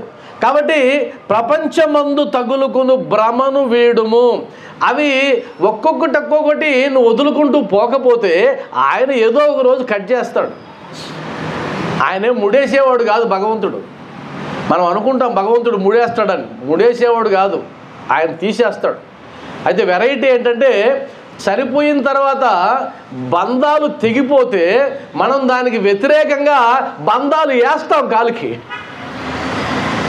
చనిపోయిన తర్వాత శవానికి ఏం చేస్తారు? 2 కాళ్ళు బొట్టనేల్ని కట్టేస్తారు. వాస్తవానికి తెంచేసాడు ఆయన. మన బుద్ధి అంతా అట్టే ఉంటుంది. ఆయన బంధాన్ని తెంచేసి ఫ్రీ చేసేస్తే నువ్వెందుకు ఒప్పుకుంటావు? ఆయన రెండింటిని ముడేస్తావు, ముడేసి బంధం చేస్తావు. కాబట్టి ఒకవేళ ముడేసినా ఆ ముడి కూడా అశాశ్వతం అని చెప్పడానికి ఆ కాష్టం దగ్గరికి వెళ్ళిన తర్వాత దాన్ని కూడా తీసి పడేస్తారు. కాష్టం దగ్గరికి వెళ్ళిన తర్వాత ముడులన్నీ పోతాయి. చివరికి మొలతాడును కూడా కోసేస్తారు. ఆ ముడి కూడా పోతుంది. ఏ ముడి ఉండదు. ముడులన్నీ తెంచేసేదే మరణం. ముడులన్నీ తెంచేసేదే మరణం. అందువల్ల ప్రపంచంతో ముడొద్దు, అది ఎప్పుడైనా తెగిపోయేదే. భగవంతుడితో ముడిపెట్టుకుంటే అది శాశ్వతంగా ఉండేది. ఎలా చెప్పగలరండి శాశ్వతంగా? బాబావారే చెప్పారు, శ్యామా నీకు నాకు 72 జన్మల సంబంధం రా అన్నాడు. మీరు చెప్పండి, అంతకుముందు జన్మలో మీరెవరో చెప్పగలవా? అంతకుముందు జన్మలో మనం ఎవరో తెలుసా? మరి బాబావారు చెప్పారు 72 జన్మలుగా శ్యామ ఉన్నాడని.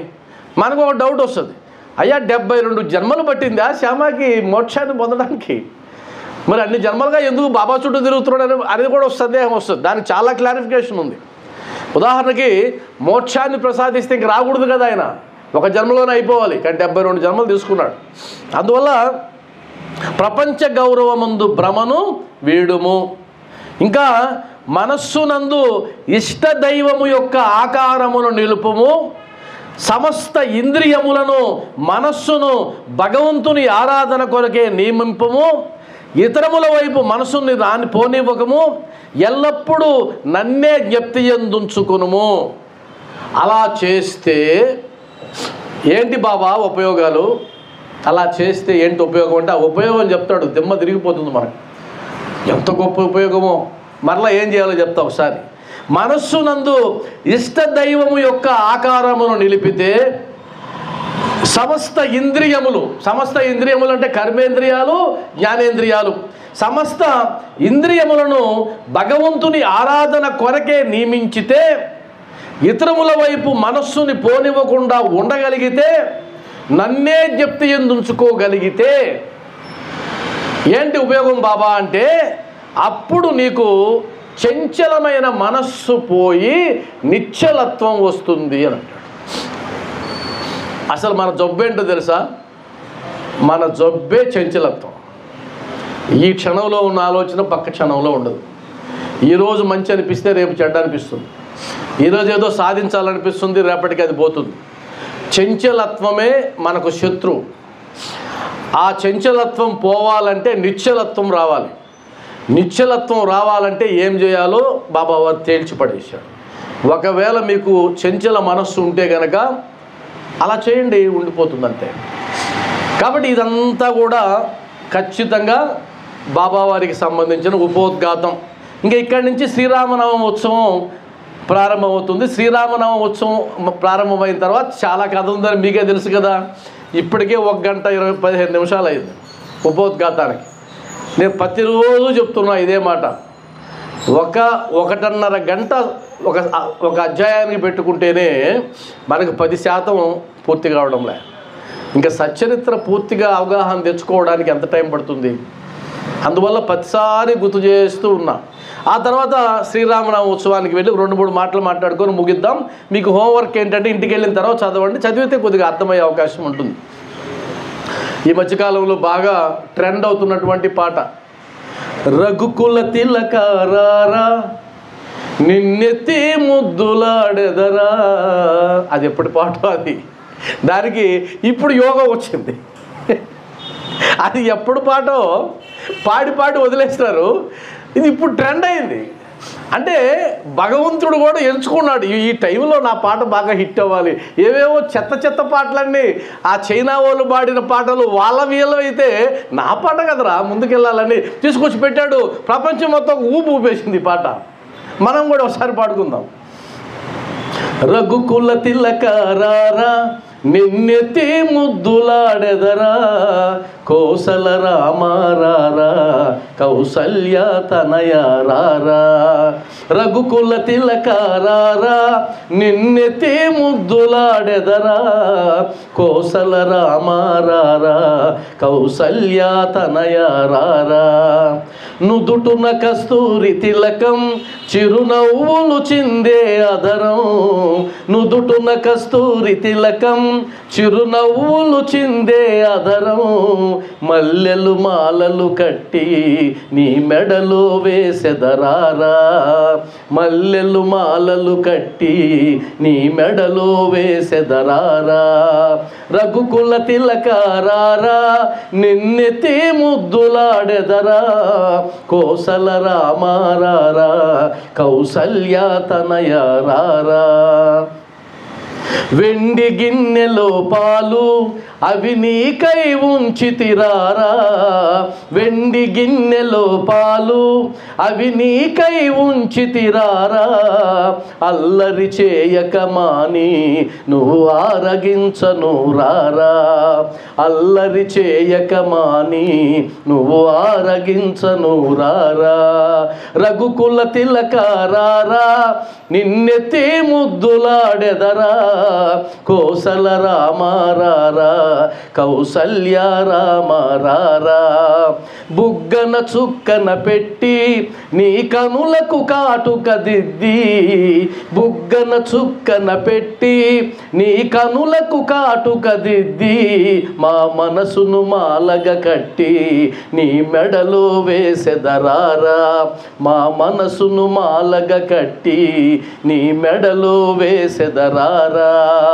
రఘుకుల తిలకారారా నిన్నెత్తి ముద్దులాడెదరా. కోసల రామారారా కౌసల్య తనయారారా. శ్రీరామచంద్ర ప్రభువుకి ఎంత అద్భుతంగా ఉందో ఆ పాట. ఇప్పుడు ఈ మధ్య విన్నప్పుడు ఏమో అనిపించలేదు, కానీ వీళ్ళంతా ట్రెండ్ చేసిన తర్వాత మనకు కూడా దాని మీద మక్కువ బాగా కలిగింది. ఆ తర్వాత రామనామానికి సంబంధించి చాలా ఉంది సాయి బంధువులారా. మనకున్న సమయం ఏమో కేవలం 10 నిమిషాలే ఉంది. ఈ 10 నిమిషాల్లో ఏదన్నా 1-2 విషయాలు, అంటే ఒక ఉత్సవం ప్రారంభం కావడానికి బాబావారికి ఉత్సవాల పట్ల మక్కువ ఉందా? ఆయనకుందా? ఆయన నిరాడంబరుడు, వైరాగ్యమూర్తి. ఆయనకి ఏ ఉత్సవం పట్ల మక్కువ లేదు. మరి ఈ ఉత్సవాలేంటి, ఈ వైభవాలేంటి, ఈ ఆడంబరాలేంటి అనే ప్రశ్న ప్రతి ఒక్కరికి వస్తుంది. అందువల్ల సచరిత్రలో మొదలు పెట్టడమే గోపాలరావు గుండు అనేటువంటి ఒక వ్యక్తికి 3 భార్యలు ఉన్న సంతానం లేదు. అందువల్ల బాబావారి అనుగ్రహంతో మగ సంతానం వచ్చింది, పుట్టాడు. కాబట్టి కృతజ్ఞతగా ఏదైనా ఉత్సవం చేయాలనుకున్నాడు. అలా ప్రారంభమైందే ఉరుసు ఉత్సవం. బాబా ఉరుసు ఉత్సవాన్ని ఏ సందర్భంలో చేయమని అనుమతి ఇచ్చాడంటే శ్రీరామనవమి రోజు చేయమని అనుమతి ఇచ్చాడు. ఆ రోజు ఉరుసు ఉత్సవం చేయమంటే అక్కడున్న మరొక భక్తుడికి అదేంటి బాబావారు శ్రీరామనవమి రోజే ఎందుకు చేయమన్నారు? ఓహో, అయితే శ్రీరామనవమి కూడా ఇష్టపడ్డాడేమోని ఈయన అనుకున్నాడు. బాబాకి ఏ సంబంధం లేదు, ఈయన అనుకున్నాడు. ఈయన అనుకొని శ్రీరామనవమి ఉత్సవం కూడా మరికొంతమంది భక్తుల సమక్షంలో మొదలైంది. అంటే ఉత్సవాలు భక్తుల సంకల్పాలు. ఈ సంకల్పాలని ఆయన అనుమతించాడు, ఆశీర్వదించాడు, లేదంటే జరిగే అవకాశం లేదు. ఎందుకంటే తల్లి ఏ విధంగా అయితే తన బిడ్డకి ముద్దుగా సింగారించి, నేను అంతకుముందు చెప్పుకున్నా 2-3 అధ్యాయాల్లో, ఆ విధంగా ఆయన చూసి ఎలా మురిసిపోతుందో భక్తుడు కూడా భగవంతుడిని ఆ విధంగా అలంకరించి మురిసిపోతాడు. బాబాకి అలంకరించి ఏం చేస్తారు? మీరు మురిసిపోతారు అంతే, అంతమించి చేసేది ఏముంది? మురిసిపోతారు. బాబా ఎప్పుడు లిప్స్టిక్ పెట్టుకున్నాడా? మరి మన బాబా పెట్టుకున్నాడే లిప్స్టిక్. ఎడా లోపలికి వెళ్ళి చూడండి, లిప్స్టిక్ ఉందో లేదో. అది లిప్స్టిక్ ఎందుకు పెట్టారు? ఆయన మురిసిపోవడం అంతే, అంతకుమించి ఏం లేదు ఇక్కడ. కాబట్టి రాధాకృష్ణ ఆయి అనేటువంటి ఒక మహాతల్లి మనసులో మెదిలినటువంటి ఆ సంకల్పాలే సంస్థానానికి పునాది కొలిపాయి. సామాన్యురాలు కాదు ఆమె, వైరాగ్యమూర్తి. వాస్తవంగా ఎవడో ఒకడు వచ్చి ఫోటో తీస్తే, రాధాకృష్ణ ఆయి ఫోటో తీస్తే వాడిని కిలోమీటర్లు తరిమి దాన్ని పగలగొట్టిందాకా ఒప్పుకోలేమే. ఆమె ఫోటో కూడా ఉండకూడదు బయట, అంత గొప్ప భక్తురాలు. ఆమె ఒకటి అనుకునింది, పండరీనాథుడికి హారతలు ఉన్నాయి, పండరీనాథుడికి పల్లకీలు ఉన్నాయి, ఆ విఠలుడికి జరిగే వైభవం నా గురుదేవుడికి ఎందుకు జరగకూడదు అనుకునింది. అలా అనుకుని సామాన్లన్నీ సేకరించింది, వస్తువులన్నీ సేకరించింది. బాబావారు ఒప్పుకునేవారు కాదు, ఈమె అందరినీ డబ్బులు అడుగుతూ ఉండేది. ఇప్పుడు మనం ఏ విధంగా అయితే అన్నదానం చేయండి, ఆదానం చేయండి అంటున్నాం కదా 2-3 రోజుల నుంచి, ఆమె కూడా ఆ వస్తువులు తెచ్చేయండి, ఈ వస్తువులు తెచ్చేయండి అని అంటే బాబావారు విసిరిసిరి కొట్టేవాళ్ళు వాటిని. అయినా ఒప్పుకునేది కాదు ఆమె. ఆ రోజు పట్టుబట్టింది కాబట్టి ఈరోజు సంస్థానం అక్కడ తయారైంది. అంటే ఆ సంస్థానం కూడా ఒక మహిళా భక్తురాలి యొక్క సంకల్పంలో నుంచి పుట్టింది. ఎంతోమంది భక్తులు ఉన్నారు బాబాకి, కానీ ఆమెకు పుట్టింది. ఆమె సామాన్యమా? ఆమె చేసిన సేవలు. ఆమె బాబా నడుస్తూ ఉంటే ఆ పెంట కుప్పలంతా శుభ్రం చేసేది. ఆమె జీవితకాలం ఒక వ్రతాన్ని పూనిందట. అది మనకు సాధ్యం కాదు. బాబావారి పాదతీర్థాన్ని మాత్రమే సేవించిందని రాశారు ఒక గ్రంథంలో. అది మనకు సాధ్యం కాదు. బాబావారు పంపించిన రొట్టె ముక్కతో మాత్రమే బతికిందని రాశారు. మనకు సాధ్యం కాదు. బాబావారు ఆమె దగ్గరికి ఏదైనా వస్తువు కోసం ఒక భక్తుడిని పంపిస్తే ఆ భక్తుడు అక్కడికి చేరకముందే ఆ వస్తువును పట్టుకొని ఎదురొచ్చేదట ఆ మహాతల్లి. అంత అద్భుతమైనటువంటి ఆ ట్రాన్స్మిషన్ వాళ్ళిద్దరి మధ్యలో. నా తల్లి అని చెప్పాడు ఆమె మరణించిన తర్వాత. చాలా చరిత్ర ఉంది, చాలా సందిగ్ధత కూడా ఉంది ఆమెకు సంబంధించిన చరిత్రలో. బాబావారు ప్రకటిస్తారు, నా తల్లి ఎక్కడో లేదు, నా హృదయంలోనే ఉంది అని చెప్పి. ఒక సందర్భంలో రాధాకృష్ణ ఆయి గురించి బాబావారు చెప్తారు. కొన్ని గ్రంథాల్లో మాత్రమే అది ఉంది, కొన్ని గ్రంథాల్లో ఆమె గురించి తప్పుగా కూడా ఉంది, రకరకాలుగా. కాబట్టి ఈ ఉత్సవాలు ఇవన్నీ ఎవరికి సంబంధించినవి అంటే బాబావారి తత్వానికి సంబంధించినవి కాదు, భక్తుల యొక్క సంకల్పాలకు సంబంధించినవి. ఈ ఒక్క చిన్న క్లారిటీ ఉండాలి. దీంట్లో ఇంకొక లీల కూడా మీరు మిస్ కాకుండా చూడండి. ఆ ఉత్సవం చేసేటప్పుడు 75,000 మంది వచ్చేవాళ్ళంట. అప్పుడు అది రాశారు కదా అందులో, 75,000 మంది. అప్పట్లో 100 ఏళ్ళకు ముందు. అప్పుడు నీరు సరిపోకపోతే షిరిడీలో 2 బావులు మాత్రమే ఉంటే బాబావారు ఒక బావిలో పువ్వులు వేసి ఉప్పు నీటిని మంచినీటిగా మార్చారని చెప్పింది. మరి నిన్న మనం మాట్లాడుకుంటప్పుడు అనుకున్నాం కదా, లీలలు అనేటివి అస్తమానం చేసేటివి కాదు, ఒక ప్రయోజనాన్ని ఆశించి చేసేటివని మనం మాట్లాడుకున్నాం. మరి ఇక్కడ ఉప్పు నీటి బావిలో పువ్వులేసి మంచినీటిగా మారిస్తే ఆయన అస్తమానం అదే పని చేశాడా? చేయలేదు. అదొక సంకల్పం, అదొక ప్రయోజనం కోసం చేశాడు. అది గుర్తుపెట్టుకోవాలి. ఇంకొక విషయం కూడా ఈ సందర్భంలోనే క్లుప్తంగా వెళ్దాం. బాబాకి అన్నదానం అంటే అత్యంత ప్రీతి అని అంటుంటాం కదా, అది ఈ అధ్యాయంలో వస్తుంది. 6వ అధ్యాయంలో అది వస్తుంది ఆ ప్రస్తావన. పేదలకు అన్నదానం అనిన బాబాకు చాలా ప్రీతి. అందుచే ఈ ఉత్సవ సమయమందు అన్నదానము విరివిగా చేయుచుండిరి. భోజన పదార్థములు మిఠాయిలు రాధాకృష్ణ ఈ ఇంటిలో విస్తారముగా వండబడేవి. ఉత్సవం జరిగిందంటే ఆ ఇల్లు కలకల్లాడుతూ ఉండేదట. చాలా హడావుడి ఉండేది ఉత్సవాల్లో. అసలు వాస్తవానికి భగవంతుని ఉత్సవానికి ఎవరికి హడావుడి ఉంటుందంటే భక్తులకే కదా. రాధాకృష్ణ ఆ ఇంట్లో ఎప్పుడు హడావుడి, ఎప్పుడు భక్తులు ఉండేవాళ్ళు. ఆమె ఇంటి చుట్టూ ఇంటి నిండా భక్తులు ఉండేవాళ్ళట. అద్భుతమైన తల్లి. ఆమె మిఠాయిలన్నీ వండి పెట్టేది. బయట ఏర్పాట్లన్నీ వీళ్ళు తాత్యాకోతే పాటిల్, మహల్సాపతి, శ్యామ లాంటి వాళ్ళు చేసేవాళ్ళు ఏర్పాట్లన్నీ. ఈమె వంట సామాగ్రి ఇదంతా కూడా ఏర్పాట్లు చేసేది. అన్నదానం విరివిగా చేసేవాళ్ళు, కుస్తీ పోటీలు పెట్టేవాళ్ళు, ఇవంతా. అప్పుడు ఒక అద్భుతమైన మాట రాశారు. అంటే సాయితత్వంలో ఉందా లేదా అని మొన్న హైదరాబాద్ నుంచి ఒక వ్యక్తి నాకు మెసేజ్ పెడితే అది చెప్పుకుంటూ వచ్చాను. వై డొనేషన్స్ అనేది ఒక ఆయన మెసేజ్ పెట్టాడని చెప్పాను కదా. వై డొనేషన్లు ఎందుకంటే బాబా కార్యక్రమంలో అని అన్నాడు. దానికి ఆయన 10 సార్లు సమాధానం చెప్పుకుంటూనే వస్తున్నా ప్రతి సందర్భంలో. శ్రీ సాయి సచ్చరిత్ర 5వ అధ్యాయంలో నిన్న చెప్పాను. పాస్తా సేటు 100 రూపాయలు పంపిస్తే 25 రూపాయలు బాబావారు ఖర్చు పెట్టారు. ఆ తర్వాత 75 రూపాయలు చందాల రూపంలో వసూలు చేశారని నిన్న ప్రమాణం. ఈరోజు ఇంకొక ప్రమాణం చూడండి.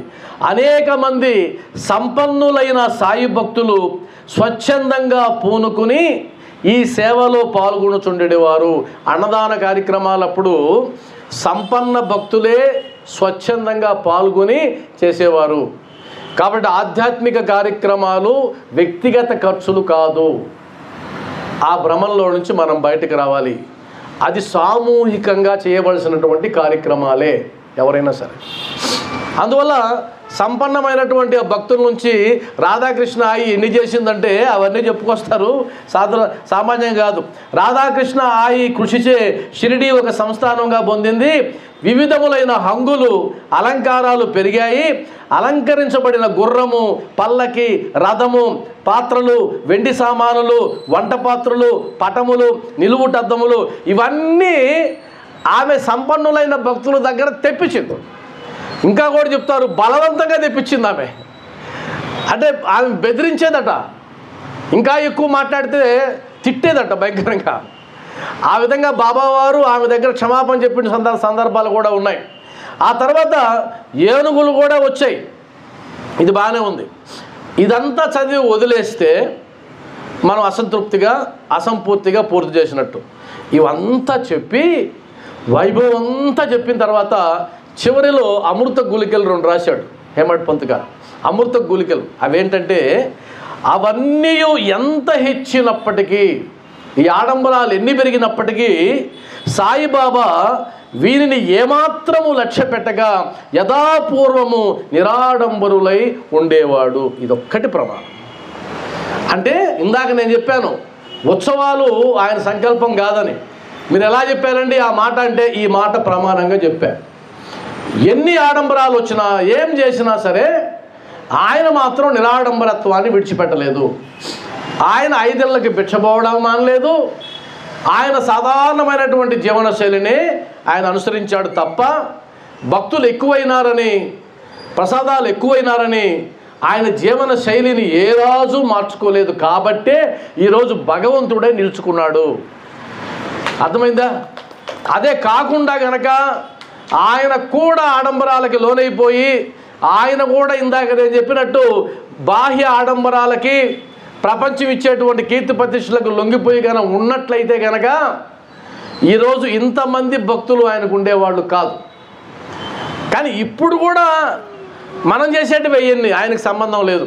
నాకేమనిపిస్తుంది అంటే, మీరు పల్లకీ ఉత్సవం చేస్తారు, బాబా నిన్న కూడా చేశారు కదా గురువారం ఇక్కడ.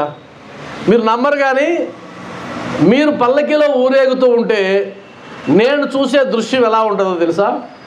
నా కంటికి కనిపించే దృశ్యం ఎలా ఉంటుందంటే, మీ చుట్టూ బాబావారు ఆ చినిగిపోయిన కఫ్నీతో మీ చుట్టూ తిరుగుతున్నట్టే నేను చూస్తా. అంతే, అంతమించి నేను చూడను.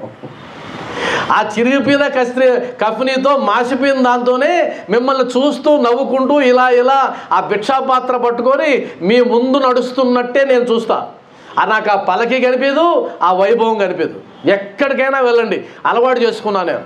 ఎందుకంటే ఇది బాబా కాదు, బాబా అక్కడ ఉన్నాడు, ఆయన సాధారణంగా ఆయన నడుస్తున్నాడు, ఆయన సాధారణంగానే ఉన్నాడు, ఈ పూల కిరీటాలు ఇవన్నీ కూడా ఆయనకి సంబంధించినవి కాదు అనే ఎరుకతో నేను గమనిస్తూ ఉంటాను ఆయన. మీరు పెద్ద పెద్ద గుడుల్లో వైభవంగా చేసినా సరే, నేనైతే ఏం చేస్తానంటే మానసికంగా బాబాను తీసి పక్కన పెట్టేసుకుంటా. ఒక గుడికి వెళ్ళారు అనుకుందాం, ఆ గుడిలో రంగరంగ వైభవంగా అలంకరించి ఉన్నారు, బాబాకి కిరీటం పెట్టేసి ఉన్నారు అనుకుందాం. నేనేం చేస్తానంటే బాబా వారిని తీసి పక్కన పెట్టుకుంటా. పక్కన పెట్టుకొని ఆ మాసిపోయిన బట్టలు, ఆ మాసిపోయిన కప్పిని అలానే చూడటం అలవాటు చేసుకున్నా. కాబట్టి నా బుర్రకి అవేవి కూడా పనిచేయవు. ఎందుకంటే అది ఈయన వాస్తవ స్థితి. అది ఆ వాస్తవ స్థితిని చెప్పాడు. ఇవన్నీ ఎంత హెచ్చినప్పటికీ సాయిబాబా వీనిని ఏమాత్రము లక్ష్య పెట్టేవాడు కాదు అనేది అని చెప్తూ, మరి శ్రీరామనవమి ఉత్సవం రోజు ఉరుసు ఉత్సవం ఎందుకు చేశాడు, చందనోత్సవం ఎందుకు జరిపించాడంటే అందులో రాశారు, హిందూ ముస్లింల సమైక్యత కోసమే ఆయన వచ్చాడు కాబట్టి, ప్రధాన అజెండా అది కాబట్టి ఆయన ఆ ఉత్సవాలలో వాటి రెండింటిని కలిపి చేయించాడు. ఇప్పటికి కూడా అందులో లాస్ట్లో ఏం రాశారంటే, పెద్ద సంఖ్యలో ఉత్సవం జరిగినా ఎక్కడా మత కలహాలు జరగలేదు అని రాశారు. అధ్యాయంలో చివరిలో మత కలహాలు జరగలేదు షిరిడీలో, అందరూ సఖ్యంగానే ఉన్నారని రాస్తూ, అంతమంది జనం వచ్చినా సరే అంటువ్యాధులు రావడం కానీ అల్లర్లు జరగడం కానీ జరగలేదు అనేది కూడా అందులో రాయబడింది. ఆ తర్వాత చివరిలో మసీదు మరమ్మతులు అనే ఒక చాప్టర్ ఉంది, అది చదవండి ఇంటికి వెళ్ళిన తర్వాత. అందులో ఏం నేర్చుకోవాలి మనమంటే, ఎవరైతే ఉరుసు ఉత్సవాన్ని ప్రారంభించాడో ఆయనకి ఇంకొక సంకల్పం కలిగింది. మసీదు బాగా కూలబడిపోయి ఉంది కదా, దానికి మరమ్మతులు చేయించాలనుకున్నాడు ఆయన. భక్తుడి సంకల్పం. రాళ్ళు కూడా తోలిచ్చాడు. కానీ బాబావారు ఆ పనిని ఆయనకి ఇవ్వాల, ఆయనకు అప్పగించాల. బాబావారు ఆ పనిని కాకాసాహెబ్ దీక్షిత్కి అప్పగించాడు. రాళ్ళు తోలిందేమో ఈయన, సంకల్పం చేసిందేమో ఈయన, కానీ బాబావారు అప్పగించింది ఎవరికి? కాకాసాహెబ్ దీక్షిత్కి. అంటే అర్థం ఏంటంటే, మనం అనుకున్నంత మాత్రాన పనులు అయిపోతాయంటే జరగవు. బాబా అనుమతి ఆశీర్వాదం లేనిదే నీ సంకల్పం కూడా జరగదు. ఇందాక ఏమన్నాను, ఉరుసు ఉత్సవాలన్నీ కూడా భక్తుల సంకల్పాలు అన్నాను. మరి ఆయన ఆశీర్వాదం లేకపోతే జరుగుతుంది జరగవు చెప్పేశాడు లాస్ట్ అధ్యాయంలోనే. మీరు బాగా గమనిస్తే ఒక అధ్యాయానికి లింక్ ఉంటుంది, ఒక లీలకి ఇంకొక లీలకి మధ్యలో లింక్ ఉంటుంది. వాటిని గమనిస్తూ పోతే సచ్చరిత్ర బ్రహ్మాండంగా మీకు అర్థమైపోతుంది. ఎక్కడ భేదం ఉండదు, ఒకదానికి అనుసంధానం అయి ఉంటుంది. కాబట్టి సాయి బంధువులారా, ఈరోజు 6వ అధ్యాయాన్ని పాక్షికంగానే పూర్తి చేశాం. బాబావారి సంకల్పం మేరకు బాబావారు ఆయన అనుగ్రహాన్ని మన మీద ప్రసరించడానికి మనం ఎలాంటి భావజాలంతో ఉండాలన్నదే ఈరోజు సత్సంగం మొత్తం కూడా కంప్లీట్గా. ఎందుకంటే ఈరోజు సత్సంగంలో ఎక్కడా లీలలు కథలు ఏం లేవు. ఆ ఉపోద్ఘాతంలోనే అద్భుతంగా ఉంది. ఆ ఉపోద్ఘాతం కూడా కొంత శాతమే మనం మాట్లాడుకున్నాం. ఈరోజు మనం మాట్లాడుకున్న దాని సారాంశం ఏంటంటే, బాబాని సంపూర్ణంగా నమ్మేటువంటి భక్తుని యొక్క భావజాలం ఎలా ఉండాలి, ఆలోచన సరళ ఎలా ఉండాలి, ఆయనకు సర్వస్వ శరణాగతి అయినందువల్ల వచ్చేటువంటి లాభం ఏంటి, ఇవన్నీ కూడా మనం మాట్లాడుకున్నాం.